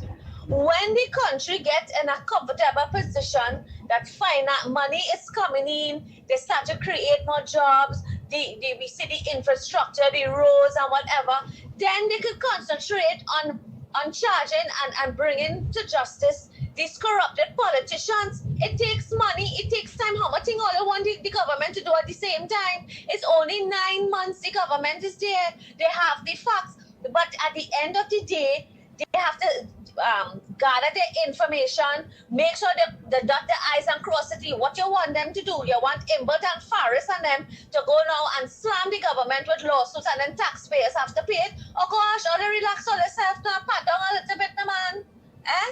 Everything will get done. Everybody wants these criminals and these thieves to become before the court and to pay back our taxpayers their dollars. What about the $1 million that they give Maduro? For nothing. And that's what we know of. What we don't know of? Of course, they'll relax all themselves a little bit. The UNC look for what they get. All take all the time, no man. Nice. Well, that's it for voice notes for now. But my interjection there will be, I will help that lady there on her discourse. One, the government of Trinidad and Tobago cannot investigate no corrupt politician or no money missing and those type of things. People, it is our duty to educate you all. Them cannot do that. The powers to be that have to do that is people like the police commissioner, the DPP, and them kind of people. Not the government. The government is the legislative. Not the security or the police. They can't. What they can do is maybe what they might be already doing is making information available to the relevant authorities that have the power to do that. Anytime I see the UNC government locking up people,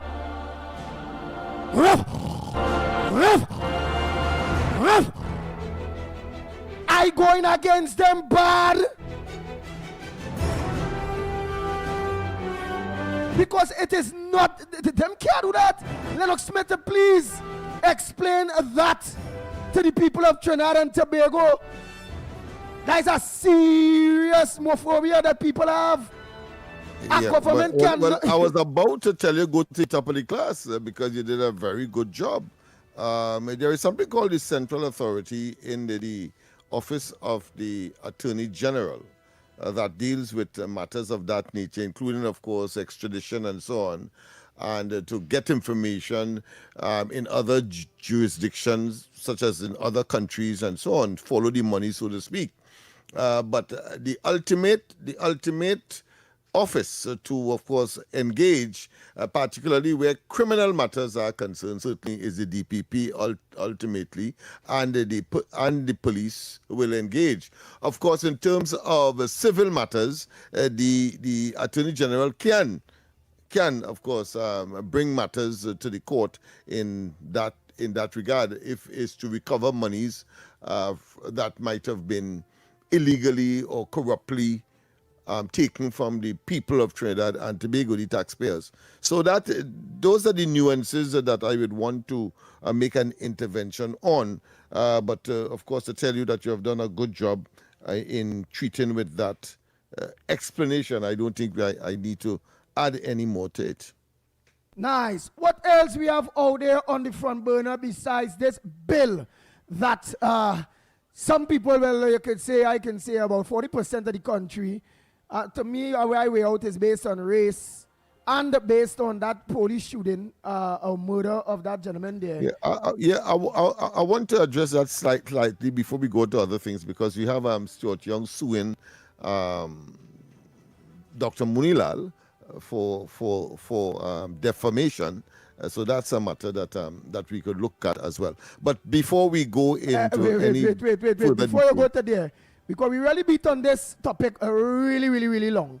So you said that Stuart Young, the former energy minister of Trinidad and Tobago, put Dr. Munilal, the current energy minister of Trinidad and Tobago. He sent him a pre-action protocol letter, the 14-day period to respond to such an initiative that will begin the process of a full-fledged legal matter before the court is still to be exhausted. Will you be able to tell us what was said?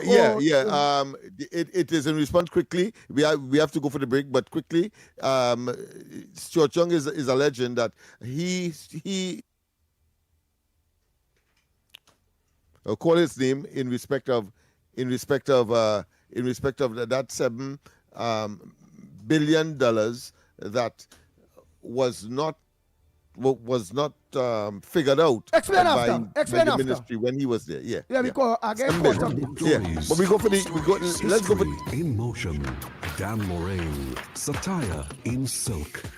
With exaggerated curves and elaborate gowns, Dame Lorraine was never just comedy. She was satire. In the 19th century, freed Africans parodied the excess of French plantation society, mocking aristocratic fashion, manners, and power. Every movement exaggerated privilege. Every costume questioned status. Dame Lorraine reminds us, Carnival has always spoken truth, sometimes with laughter. Carnival Stories, where humor meets history. Carnival Stories on Talk City 91.1 FM.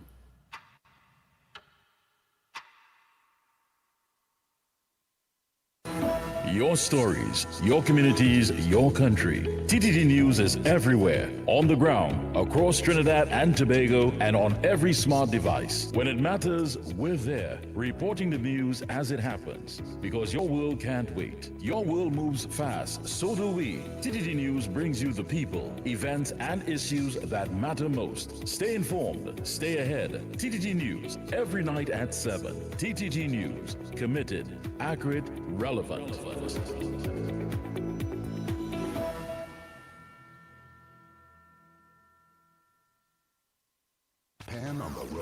Man on the road. Voices on the air. Talk City 91.1.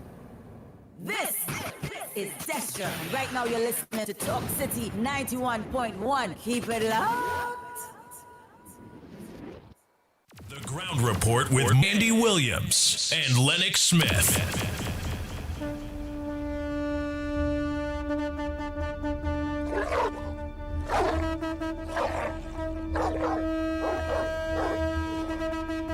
Nice. I wanted us to get back in before the top of the hour there. You said that a former energy minister. It was an understatement or a misstatement when Stuart Young was the Minister of Energy. A mistake that was made that would have cost Trinidad and Tobago in revenue over $7 billion or 1 billion US. And that was detected. So, of course, the minister disclosed that to the public, claiming that it was under Stuart Young's watch that occurred, and he was involved in the preparation of the cabinet note and things like of that nature. And therefore he was accusing him of incompetence and so on, and therefore he's saying that he has reputational loss and so forth, and therefore has sent a pre-action protocol letter to the minister indicating that he will be taking legal action in due course. Oh, shucks. Yeah. Papa. You can't, so now you can't say when people make a mistake again when MPs can't. Yeah, but I want to tell the honorable minister, do not be in any way timid or intimidated by Stuart Young. These fellas are pure bluffers. Of course, I am not saying what direction the minister should go, but I am saying so from personal experience, and I'm taking it from the pre-action protocol letter that was sent to us, you and I, by Stuart Young, indicating, and I have the document here before me, indicating that he wants our undertaking not to repeat. He also wants, of course, damages in the sum of $700,000. Good morning. This is your TTT News Update at 8. I am Carrie Roberts. Breaking the news at this time. The visit of the chair of the Caribbean Community, or CARICOM, Dr. Terence Drew, to Trinidad and Tobago is of great significance. TNT Ambassador Plenipotentiary to CARICOM, Ralph Mirage, says that it is a positive event. I think it is also quite welcome in the light of the fact that there have been some differences of opinion in recent times between Trinidad and Tobago and CARICOM as a whole. Not unexpected. In any family, there are always differences, but things have, largely been smoothed out. And I'm sure this visit by the incoming chairman will also advance the cause of greater cooperation and collaboration among CARICOM as a whole. Mr. Mirage says that the visit will emphasize the synergy between this country and the wider CARICOM community, especially with respect to Venezuela's political situation. There is a common position, essentially, between Trinidad and Tobago's Prime Minister and the rest of CARICOM. And I'm saying there is an opportunity for a united CARICOM voice to press for the process of democratic change in Venezuela. And CARICOM, as you know, is an important regional body, along with others, the OAS, Mercosur, and the Andean Group, and so on. We should all join voices in pressing for a democratic process, a transition to democracy. In other news, government has distributed over $2 million in flood relief to farmers affected by flooding in May 2025. That's according to Minister of Agriculture and Fisheries, Ravi Ratiram. Minister Ratiram was speaking during a farmers' consultation held at the office of the Member of Parliament for Tunapuna on Wednesday afternoon.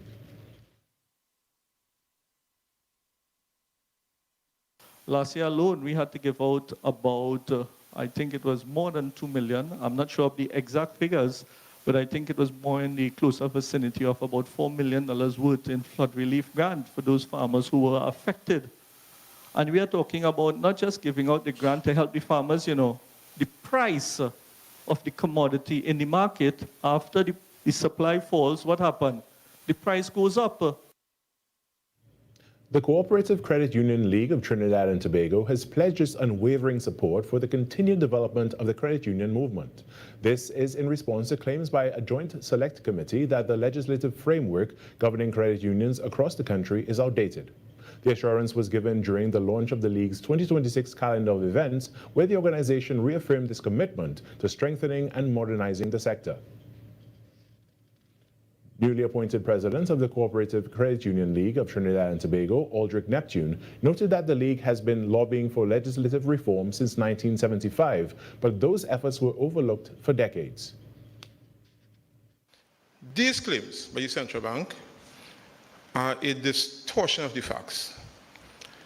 For it is a matter of public record that the league and the credit union movement were the first to call for modernization of the Cooperative Society Act 81.3 of 1971.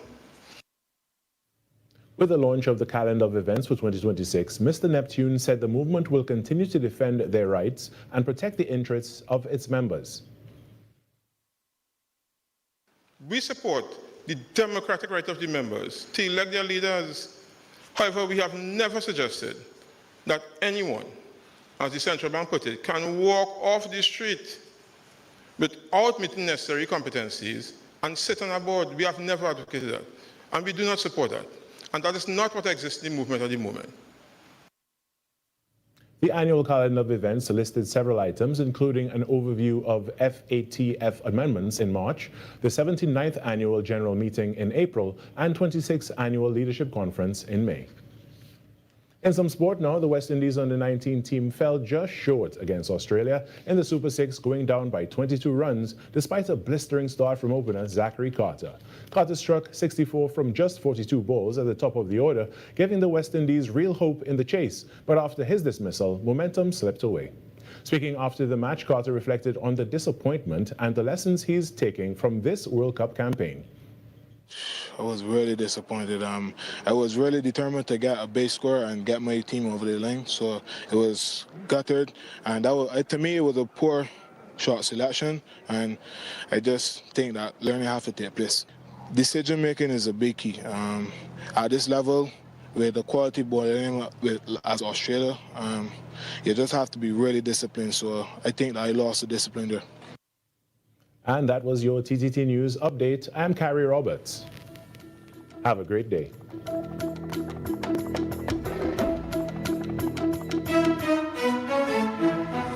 That was TTT News on Talk City 91.1 FM. Talk City 91.1 FM. Talk. The Cabinet has approved the increase in the permissible age of importation of foreign-use right-hand drive private cars, that's sports utilities, SUVs, sedans, and station wagons, powered by gasoline, dieseline, or compressed natural gas, CNG, from 3 years to under 8 years, and under from the date of manufacture. Music.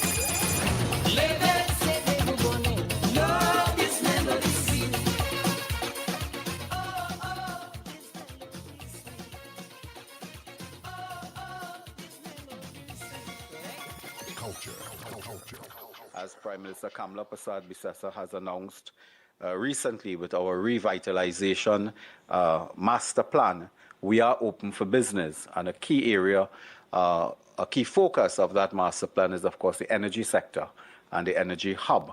And we will be open for business, not only for Nutrien, but for all other players that wish to discuss their investment portfolio with us. Engaging conversations, latest news, our music. This is Talk City 91.1 FM. These are not just stories, they are the echoes of who we are, passed down in voices, in silence, and in memory. From the heart of the Caribbean, where history, mystery, and magic meet, this is Echoes of Our Folklore. Echoes of Our Folklore. Your weekly journey into the legends, stories, and whispers of our islands. Brought to you by Talk City 91.1 FM.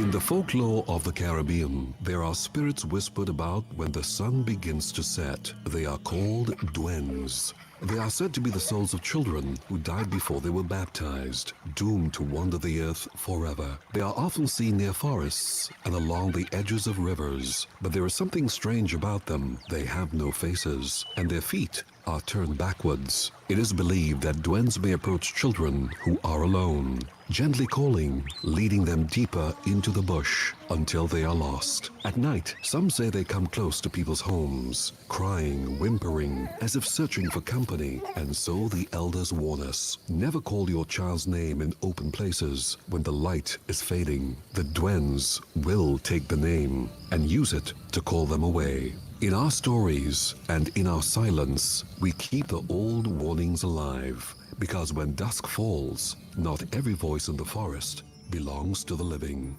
Another tale from our islands, reminding us that the past, the spirits, and the stories of our ancestors are never far away. You've been listening to Echoes of Our Folklore. Echoes of Our Folklore. Only on Talk City 91.1 FM.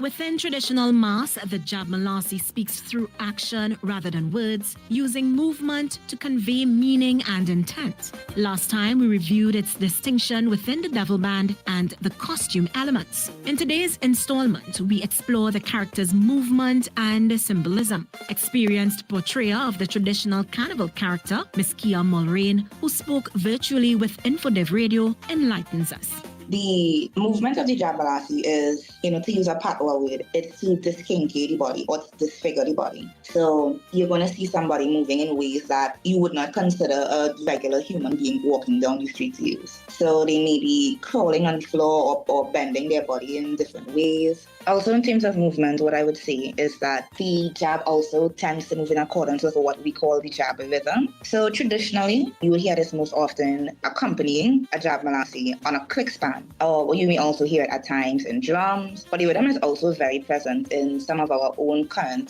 soca here in Trinidad, but also even more popularly over in Grenada.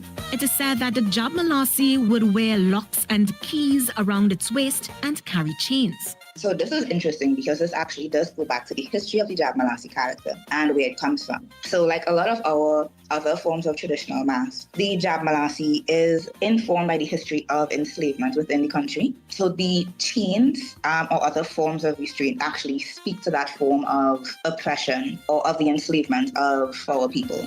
This shifts the conversation towards the character's presence and purpose within traditional mass. I was actually speaking to a group of my friends within the industry, and we were talking about what jab means, what it symbolizes, and something that was said was that the Jabmalasi is a mass of discomfort. So what I would say is that the Jabmalasi, it signifies not just the history of oppression within our country, but of the resilience of our people, that there have always been those who have been willing to make noise and to stand up for the wrongs that are committed within our society. The Jabmalasi is, and I might be biased, but to me the Jabmalasi is one of our most powerful symbols of that. Ms. Kia Mulrain's reflections highlight how the Jabmalasi's movement, presentation, and underlying ideas come together to define the character in traditional mass. Join us next time when she will share her personal connection to portraying the Jabmalasi. This was a production of the Information Division, Office of the Prime Minister. Where carnival meets conversation. Talk City 91.1. Any views or opinions expressed on the ground report are solely those of the hosts and callers and do not represent the views, policies, or official position of Talk City 91.1, its management, or affiliates. This is Desha, and right now you're listening to Talk City 91.1. Keep it locked. 6 a.m. to 9 a.m. Join Andy Williams and Lennox Smith, the Ground Report team, as they rip apart the lies, half-truth, and misinformation that the mainstream media never discuss. The Ground Report. Hard-hitting, informative, undiluted, uncompromising, and unfiltered. Monday to Friday. Get the raw facts before making any life-changing decisions. Only on The Ground Report. The Ground Report. The Ground Report. The government of Trinidad and Tobago is not closing down Petrotrin. The Ground Report. The Ground Report. I would think that there's been very clear that all the employees of Petrotrin will exit the company. All. The Ground Report with Andy Williams and Lennox Smith. Oh boy. We are back. Time check.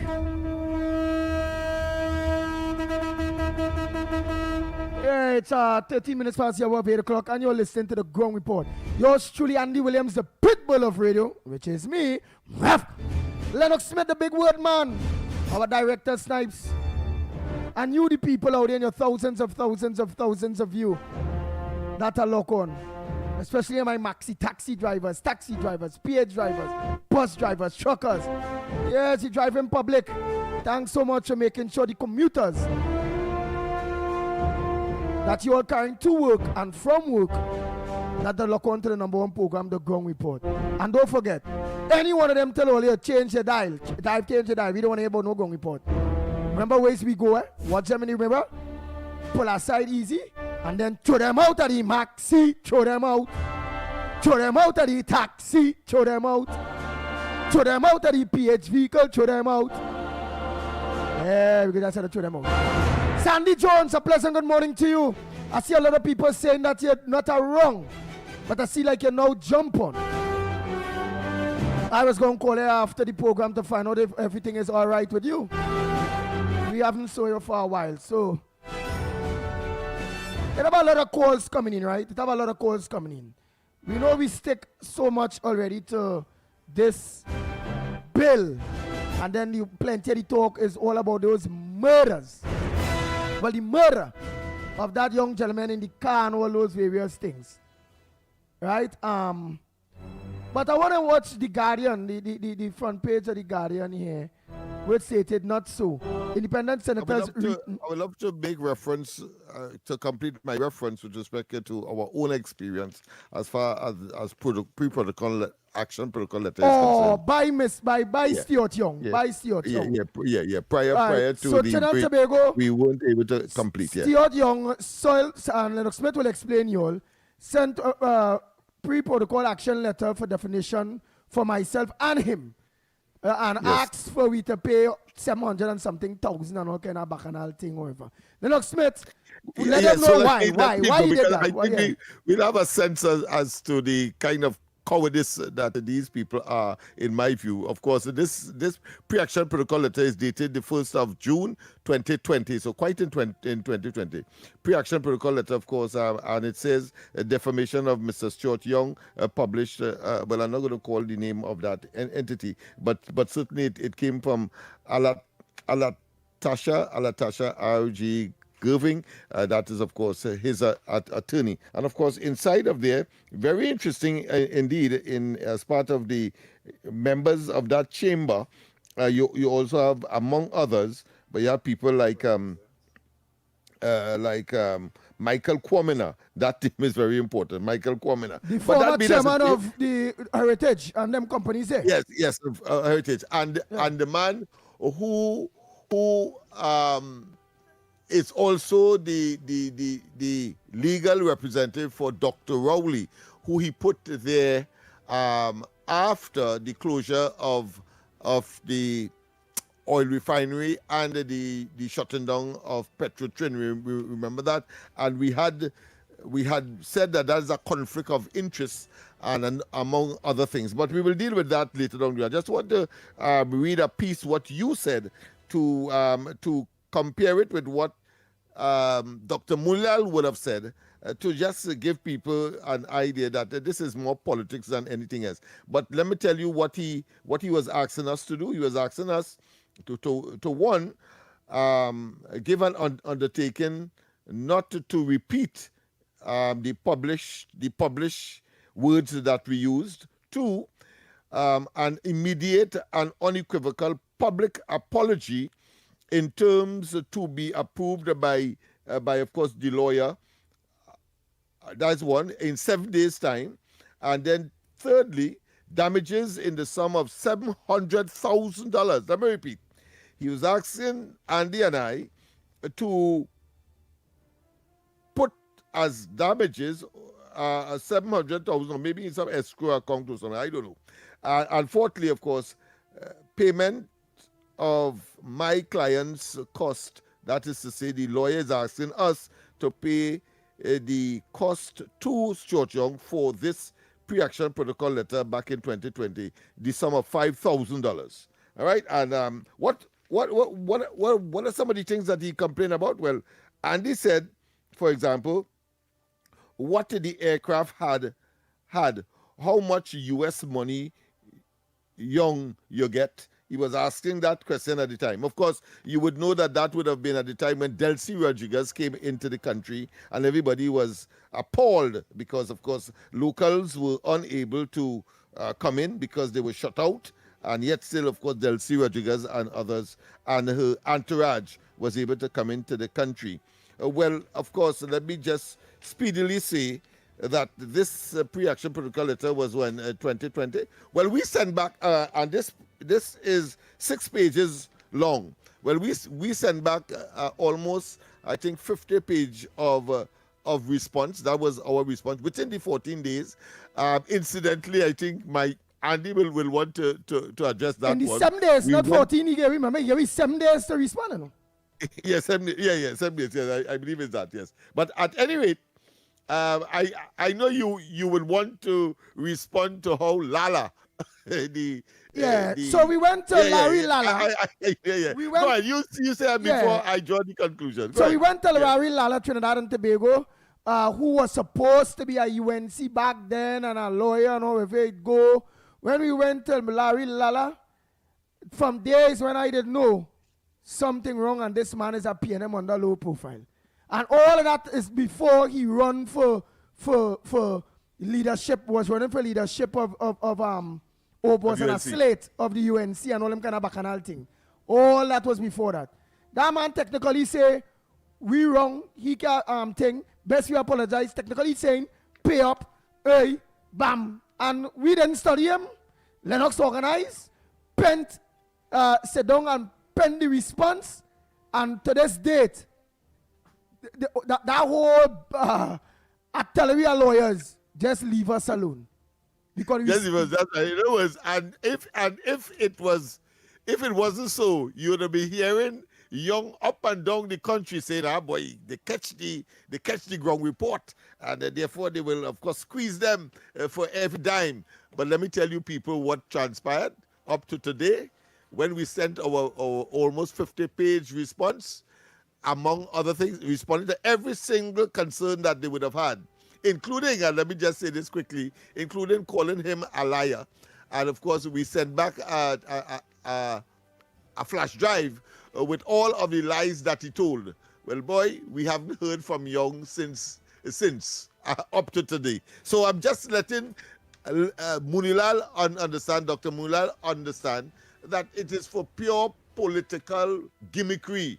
But in terms of serious development, how could you send a pre-action protocol letter? You are a public servant in essence. You are the titular minister responsible for the Ministry of Energy at the time. I'm talking about Stuart Young here. And here it is, shortfall of $7 billion was not accrued to the treasury of the country, potentially. And because Munilal said that in some public forum, he is saying that he's going to send him, he has in fact sent him a pre-action protocol letter. I say like how I would say it, since I was calling Dr. Rowley, for example, for over 5 years, making reference to his conduct in Tobago, his licentious and sexual exploit of course, minors at the time.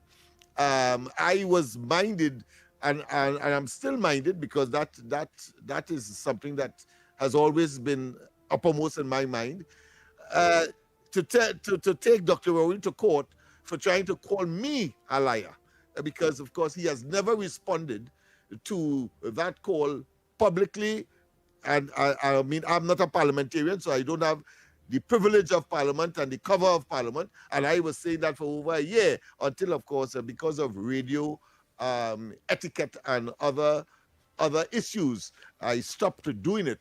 But certainly on my Facebook page and program, the Corridor Transformation, I would do that almost on every opportunity that I have gotten, and I still will do so, because that question about Dr. Rowley's character has not yet been addressed. Nice.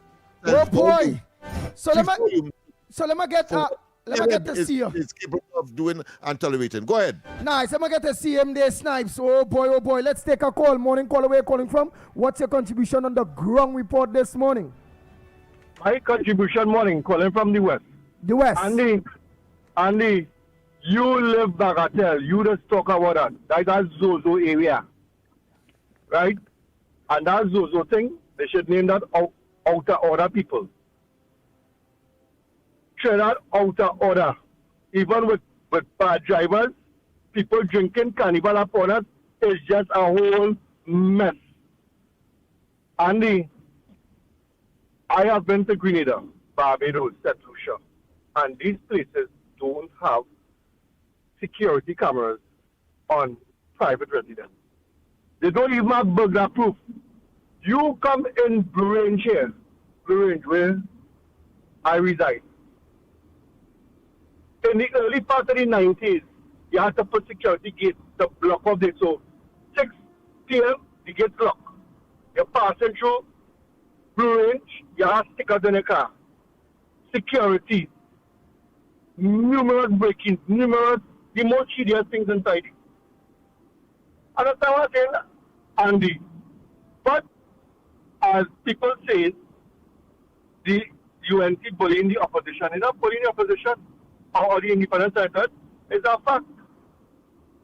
It is a fact. Watch the areas where the crime is and who's doing it. But I don't know probably why Andy this country not mess yet.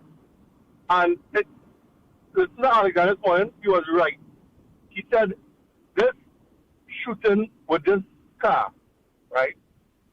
If you have body cameras, you still can't really see footage because evidence. Now, if these police officers wasn't suspended, right? Now there's an investigation going on for sure. They have strong evidence because the commissioner would make a statement like that he stand by his officers. He's making a statement just so. Understand what I'm saying, Andy? You understand? So there's more to come. There's more to come with it. Now, people calling, the police officers should say good morning and it's when police stop you, you're not saying morning? You're not saying nothing? Why you stop me for? I stop you because I'm the police. I could do that. I have the right to stop you under suspicion, to search you. Check your document. Right? So, Andy, all have a good day. All right, thank you very much. You sound like a police boy. Hey, you sound like a police. What the man say? The commissioner talk, it have more evidence to come to justify what we all see with our own two eyes. Well, boy, I really want to see what is the evidence that it really had to come to be able to justify that, boy. I do, because remember, the first confession with respect to that is that we have seen the tail end or the terminus of that event.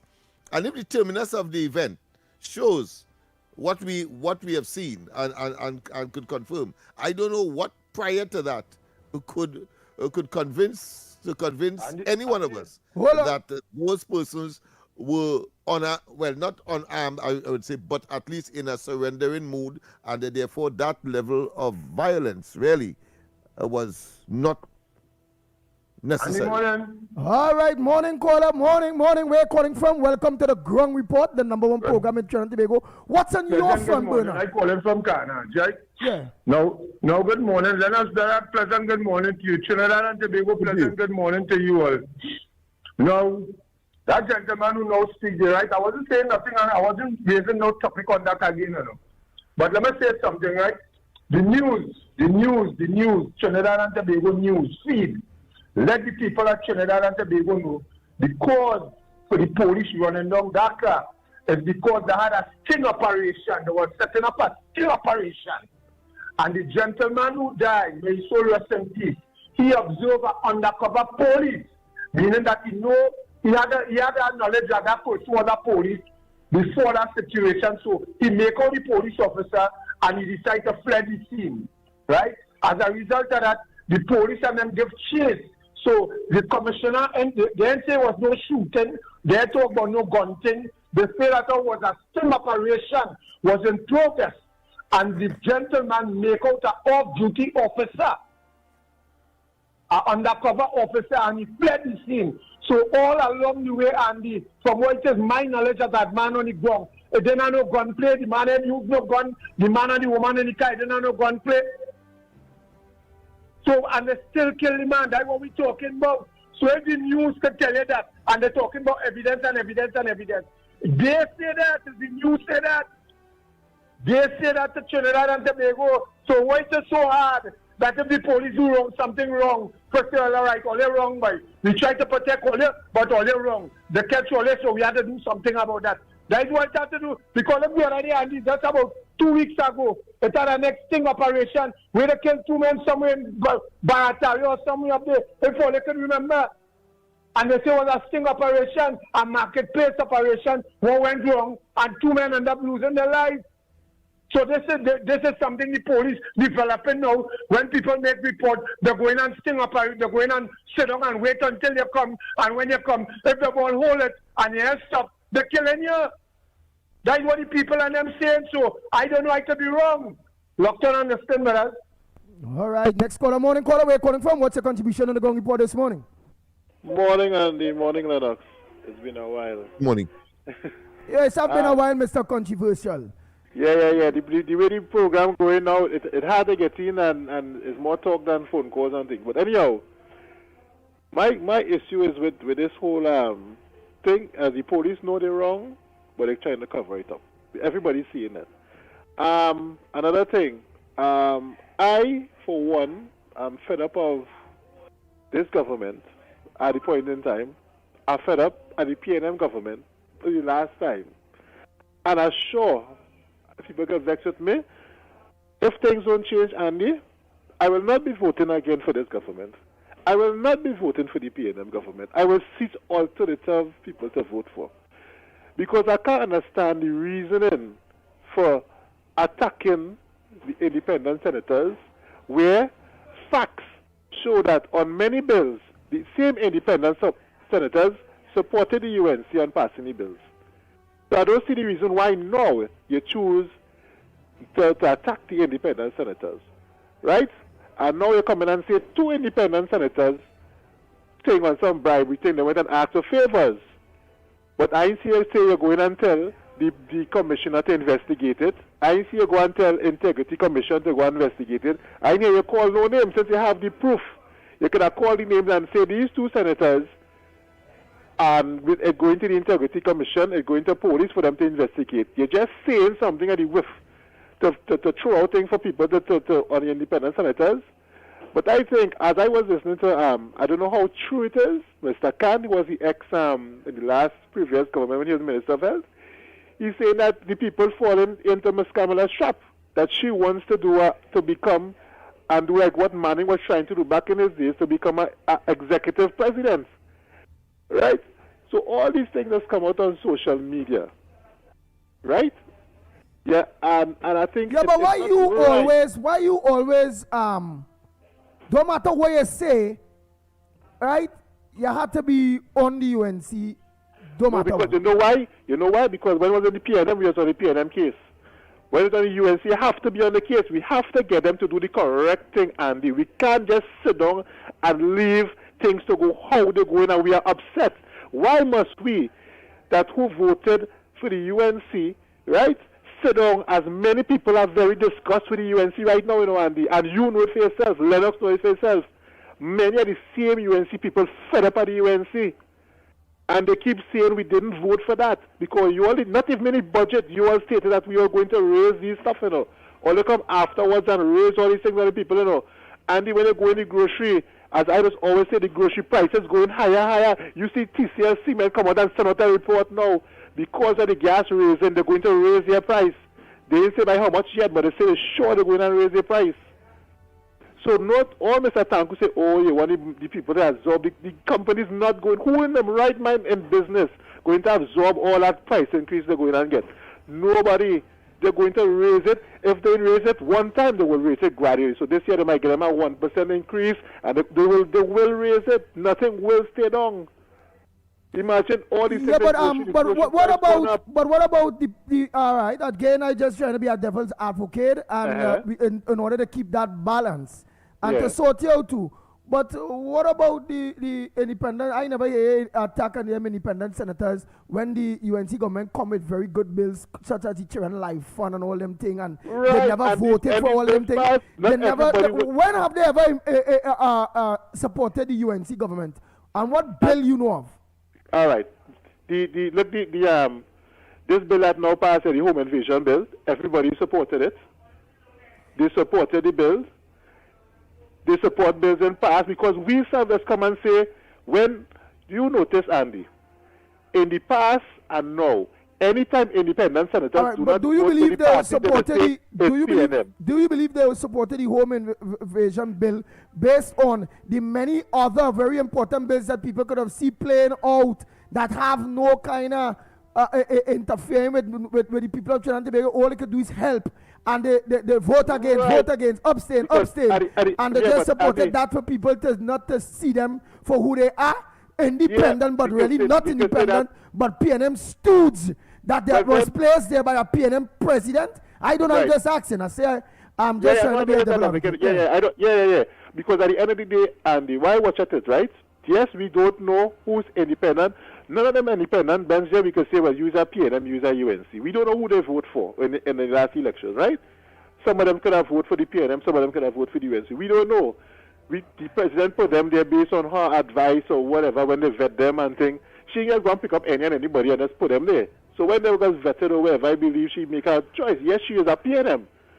But when her time is up, Ms. Kamala Persad said they have to put in a new president. What are they going to say? That is a UNC president, right? Because they come under the UNC. No matter who it is, it could be an independent person. Well, I'm not again trying to be a devil's advocate. Again, it's just for the purpose of balance. But we heard one Ms. Santa Cruz mention that she understands what you're saying there, but the difference is that the PNM put active politicians as president. That's the mistake they make. Because they put an active person who was a member of parliament, and so we sure that is a PNM person. We sure. Right? But the UNC never put body. Yeah, but we're not sure that the people they put for independence people as, okay, let me say all of them resign, right? Let me say all of them say, here, well, we're not going through this. All of them resign.Ho they had to put again? And she said, had to go and put back new independent, and we're going to say, that is PNM again, and she could put back PNM day. And it would be a cycle going wrong and wrong. Now, remember, this is the same people that when they bring a next bill, they go want help from, This is the same people when they bring some next bill that they would want help from, All right, so you agree. They're supposed to be lobbying, They're supposed to say what? Even though we think earlier it's PNM, we're supposed to say what we want this bill to pass. Look at how much amendments they wanted. Now, the Attorney General said they don't have enough time to do the amendments, right? They right now, they can't bring back that bill until July. It can't come back. So what's so hard in taking it? We say, all right, I will help all the we will come and we can't do it for the end of the month because look, they still can't do it anyway because the bill didn't pass. Here what? We go take 2 weeks or whatever. Let me try and get, or at least a month, let me try and get in the amendments for you all and bring it back because right now we still don't have nothing. All right, so do you agree then? So even if it's a real good bill, you find that they're right because the present government calling them out, stating, well, they're not independent, or bully them, or talk to them, whatever, And although they're seeing it's a good bill, or let me say they're saying it's a good bill, that they have the right not to vote for it because our government shouldn't have tell them something in advance, and they should have just lobbied. They're supposed to vote on if the bill is a good bill. But I believe not just because if you listen to their, I know you say they listen, but if you listen to their contributions, some of it was actually, they wanted the bill, you know. Some of them actually wanted and say, yes, parts of the bill were good, but they wanted amendments. And even the AG said, Mr. Arwari made a point, and he was willing to come put in the point Mr. Arwari made. He also said, I think Mr. Vera make a point that he was willing to do it. But he was only concentrating that the SO is finishing this month, and they would not have time to put in the amendments because they had to go back to the lower house and stuff. Now, the bill didn't pass, right? We don't have the bill right now. It have no bill. The bill failed. If you would say, okay, we would consider these amendments, we will come back to you, let me say, in about 2 weeks, because right now it has none. Let me take our 2 weeks and we would come back with the bill and we would propose some of the amendment. It might have passed the next time. But they ain't consider none. They didn't give no timeline. They give nothing because they wanted to rush it through. And that is not compromising. So if you don't want to put in my amendments, why am I voting for the bill? It's not making any sense. That is my thing. That is compromise. Sometimes it is compromising though, because as the boss, it must go this way. No, it needs a little compromise. But like you see talk show host of this program, why are you talking so long? I understand. All right, next caller, man, Andy, please, sir. All right, man. Man, take up the whole program, you know. We go for the break. And when we come back, more on this edition of the Ground Report. If you are a migrant currently living in Trinidad and Tobago without legal immigration status, this message is for you. The government of Trinidad and Tobago has introduced a special registration process for migrants who have overstayed or entered the country illegally. The online registration process will begin from Monday 26th of January and end on Wednesday 25th of February 2026. All applicants are first required to register through the official portal at migrantregistration.gov.tt. That's migrantregistration.gov.tt. After completing the online registration, there will be a mandatory in-person processing and verification which begins at the end of February 2026. The start date for that phase will be announced through official government channels. The in-person registration will take place at the Hazley Crawford Stadium, Port of Spain, the Atto Bolden Stadium in Balmain, Couva, and the Larry Gomes Stadium in Malabar, Arima, as well as the Dwight York Stadium, Bacalet, Scarborough, Tobago. Applicants will undergo a comprehensive verification process, which will include vetting by the Trinidad and Tobago Police Service involving fingerprinting and background checks. You will also be required to undergo basic medical screening. Upon completion of the registration process, successful applicants will be required to pay $700 for the migrant registration card. The ministry reminds undocumented migrants your participation in this exercise is essential, as failure to register during this window will result in deportation.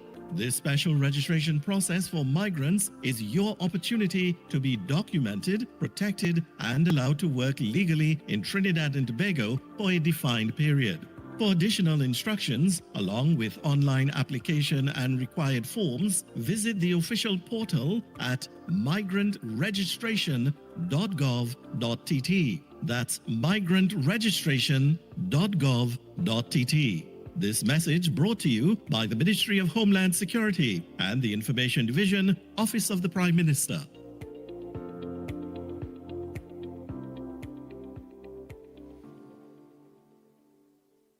The largest Pan Festival is back! On Sunday, 1st February, we head to the Queen's Park Savannah for Pan on the Greens Music Festival 2026. It's our big line! It's our big line! We on the Greens! And we live in from 1 p.m. till...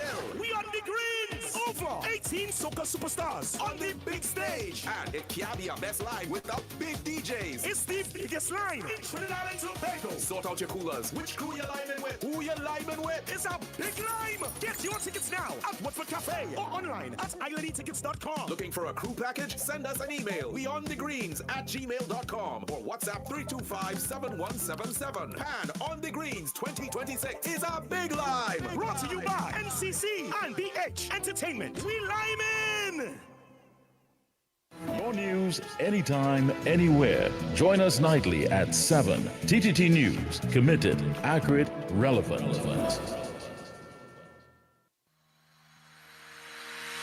Every morning begins with a story. The headlines you need. The voices you trust. The conversations shaping our nation. Welcome to Trinidad and Tobago Today, where your day starts informed and inspired. News that matters to you. Conversations that spark new ideas. Stories that move Trinidad and Tobago forward. Tune in weekdays, Monday to Friday at 6 a.m. or join the conversation on any smart device at TNT Today Show. Trinidad and Tobago Today. Start here, exclusively on TTT.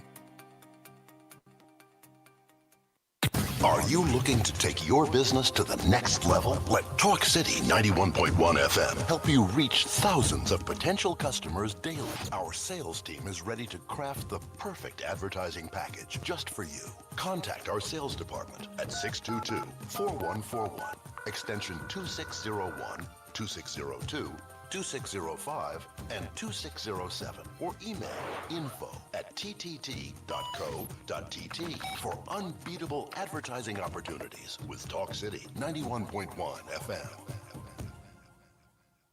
History in the rhythm. Issues in the spotlight on Talk City 91.1. History in motion. From Canboulay to Carnival. Before the feathers, before the trucks, before the glitter and the global stage, there was Canboulay. In the 1800s, newly freed Africans took to the streets at night, reenacting the burning of sugarcane fields, symbols of bondage and survival. They sang, they drummed, they danced in defiance. Authorities tried to ban it, clashes followed, but the people returned year after year, turning protest into performance. From those nights came the soul of Carnival, music from struggle, mass from memory, celebration born out of resistance. Today, when we cross the stage, we are not just playing mass, we are walking in history. Carnival Stories. Carnival Stories. Where culture meets the road. Carnival Stories on Talk City 91.1 FM.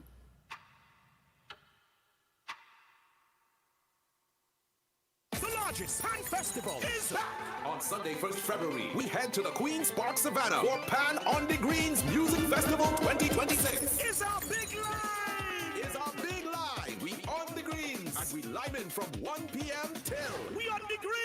Over 18 soca superstars on the big stage. And it can't be a best line without big DJs. It's the biggest line in Trinidad and Tobago. Sort out your coolers. Which crew you liming with? Who you liming with? It's a big lime! Get your tickets now at Watford Cafe or online at islandetickets.com. Looking for a crew package? Send us an email. beyondthegreens@gmail.com or WhatsApp 325-7177. Pan on the Greens 2026 is a big lime. Brought to you by NCC and BH Entertainment.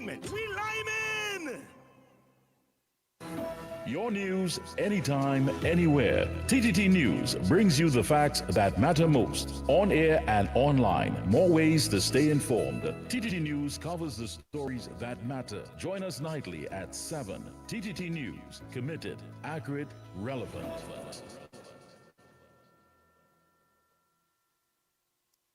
Talk City 91.1. Thought-provoking conversations, bold perspectives, voices you trust. Listen on 91.1 FM and connect on Facebook, YouTube, and TikTok. New shows, new features, big giveaways. Talk City 91.1. Your city, your voice.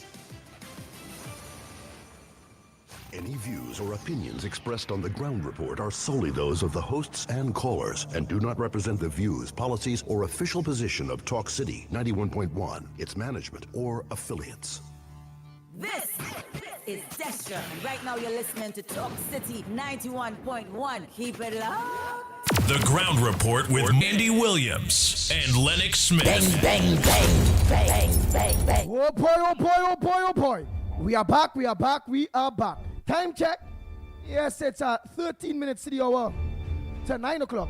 And you're listening to the Ground Report. Yours truly, the Pitbull of Radio, Lennox Smith, Director's Night in studio. What a busy day. But we're real people waiting for the calls and we run out of time and it have voice notes to play. So yeah, go ahead. It appears that a minute is shorter these days. What boy? It's real tough. 3 hours is extremely short these days. That is how I'm just observing that. But we have a call. Go ahead with the call. Go ahead, caller. Good morning, Andy, Lennox, Nigel, and to everybody out here. Andy, a minute is only about 20 seconds now, eh? Anyway, Andy, before I came on, I pray and I beg Jesus, cover my mouth so the wrong thing wouldn't come out. Andy, I cannot believe people could be so disingenuous, right? You ask him why it is that he never criticized the PNM, and he said, yes, Andy, that's not true. He came on to the Ground Report program. I don't know where he was doing it when the elections were called. And everything that the UNC campaigned on, he came and he poked it. He poked it. I never hear him talking about when Rowley went Laventille and say, weed off the government. Every road, every school, this was built by the government. Right? I never hear that. But I am hearing everything now that is in disagreement with this government. And everybody out there could testify to that. Right? That's why they call him Mr. Controversy. And if it is that she did say she talked about the demerit system, right? She did say. But she went in there, she saw where the people were still breaking the law. And I want to remind him, this is not about innocent citizens out there. These are lawbreakers that she was talking about. She raised it and she said it. Yes, I raised it. And I'm waiting to see if you all will do the right thing for me to remove it. And I want to remind him, and you're only talking here now about you will never vote for the PNM or never vote for the UNC. You have a tattoo on your forehead, right? And any government who comes in after this government, not going to remove it. They're not going to remove it. And Andy, unless Mrs. Prasad, we can assume what she's going to do when Kangaloo leave there, right? We can assume that. Yes, she's going to pick her own president, but we know for a fact that she's not going to choose a sitting MP. She's not going to do that. And that is the big mistake that PNM made.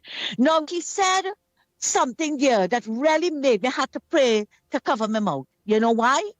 Because he said, yes, the senators and them, they made adjustments, they preaching the bill and what. They got the adjustments, just like what they did with the Children's Life Fund bill.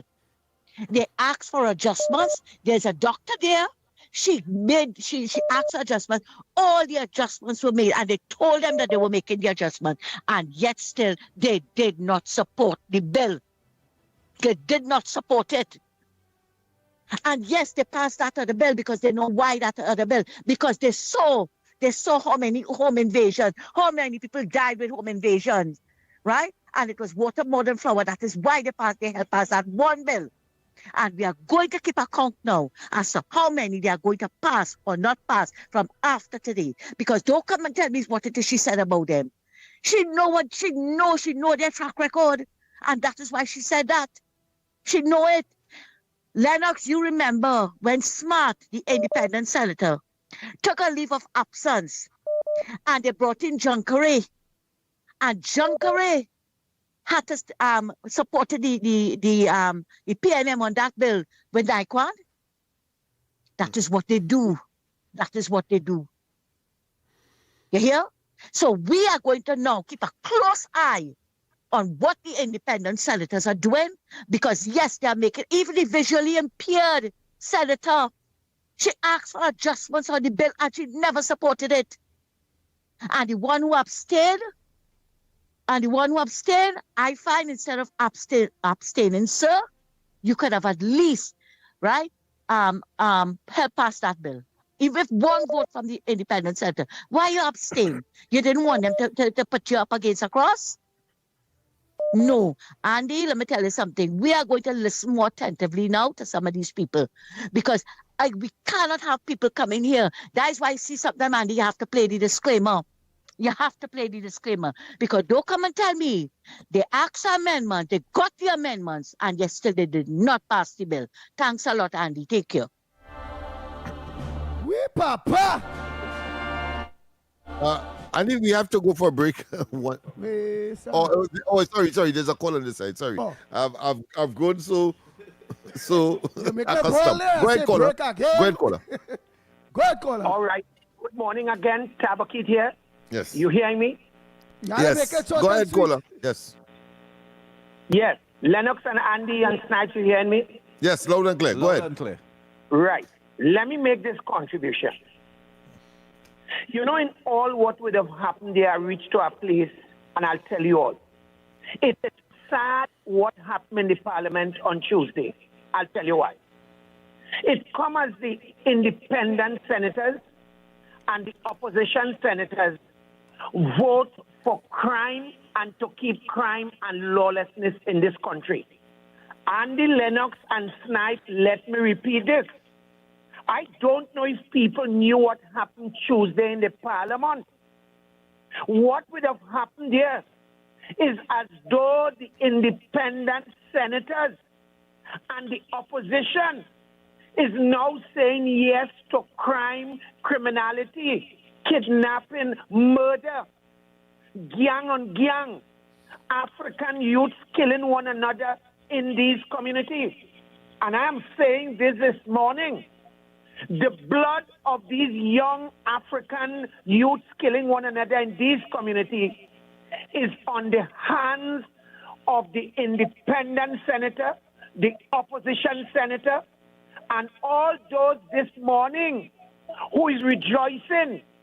This is nothing to rejoice. Give me 1 minute again, please, before you go on the break.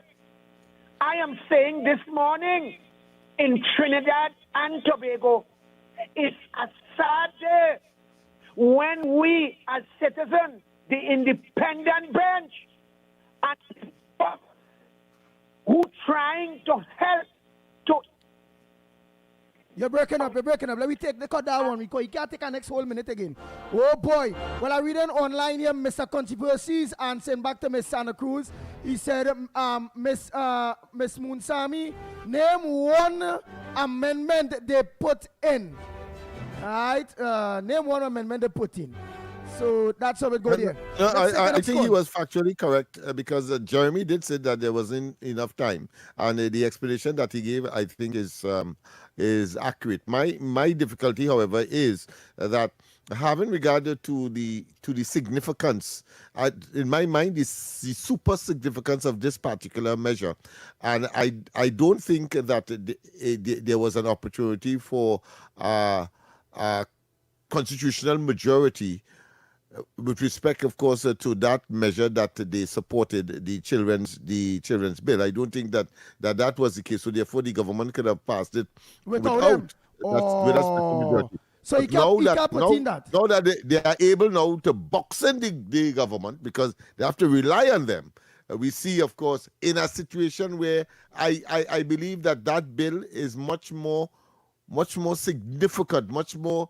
There's a greater imperative for that bill than even, in my view, the home invasion bill, because this talks about putting the government in a legal what I consider to be a trap to focus on these communities and make sure that they get what was lacking beyond the draconian, if you want to call that, measures of a cordon and other infringement to their rights, including, of course, not a state of emergency, but a curfew. Yeah, curfew. Curfew is the term, yeah, and other things, but all of the rest of things remain intact. But most important, an opportunity to really focus financially and otherwise and bring the whole of government to impact on that community. I think that's the opportunity to lose. It's unpardonable. Yeah. That's the opportunity to lose. Caller, you have 30 seconds. Go ahead, caller. It's 3 minutes. All right, I'm going to be very quick. First to begin, let us Let us not, because of an incident with police shooting somebody, incomplete investigation as yet. But we want to make it like the citizens against the police or the police against the citizens. That gonna make the two wicked crowd win. So it's not that. I is for the police. I don't know about anybody else. Andy and Lennox. All right, thank you very much. Next caller, short and sweet. Good. Hello? Go ahead. You're running out of time. Yes. Go ahead. Yes, Andy. Andy Ford can have a clip on Facebook. I want you to look at it and see how Kamala outfucks the independent and the opposition bench. Andy, it's time we get rid of the PNM disciples from the PNM gospel, boy. And it's time that we have an executive president like Guyana and no independent senator and them thing. They're only drawing money on the false pretense. Thank you. All right. Next. Yeah, they got chance to call the government Short to and sweet ransom caller. and they make use of it. Yeah, we really have 1 minute, caller. 1 minute. Andy, Barack here. Go ahead, Barack. Let me edit this as short as possible for the population to understand. Just looking at the physical setup of our parliament, there could not be no independent senators. Because you can be independent and sitting opposite where the government is, together with the opposition, and be independent. You're supposed to be at least sitting in a next area in the parliament. So that alone tell you what you're hearing coming from the debate that goes out from the government in passing a bill, it is coming together with the opposition voices. So the independent could never be independent, coming with the same direction towards what they're debating against. If there was in a different area, separately from the opposition, then you could have said, well, okay, they might be independent. But the physical seating alone just gave you the bias. Thank you very much. We got the gist of it. And of course, that would have been for when the UNC was in opposition as well. So I think that argument is a bit. Well, I'm going to close it off there quick. Trinidad Yeah, Tobago. go ahead, Andy. Coming up Go ahead, next, Andy, yes. Off the records with Mr. X and Stefan. Off the record. Big program after the Gong Report. Don't forget tonight, corridor transformation with yours truly, Lennox Smith, at 8 o'clock. So Trinidad Tobago, until tomorrow morning, please God, same time, same place, 6 a.m. to 9 a.m. on Talk City 91.1 FM. Yours truly, the Pitbull of Radio, on behalf of the Gong Report team. We are out of here.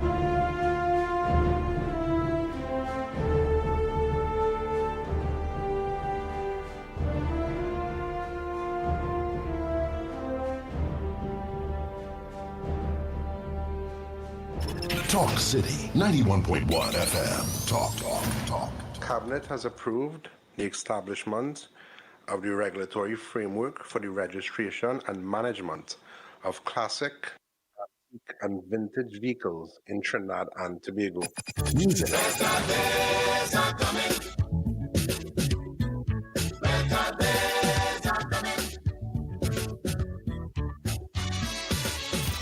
Culture.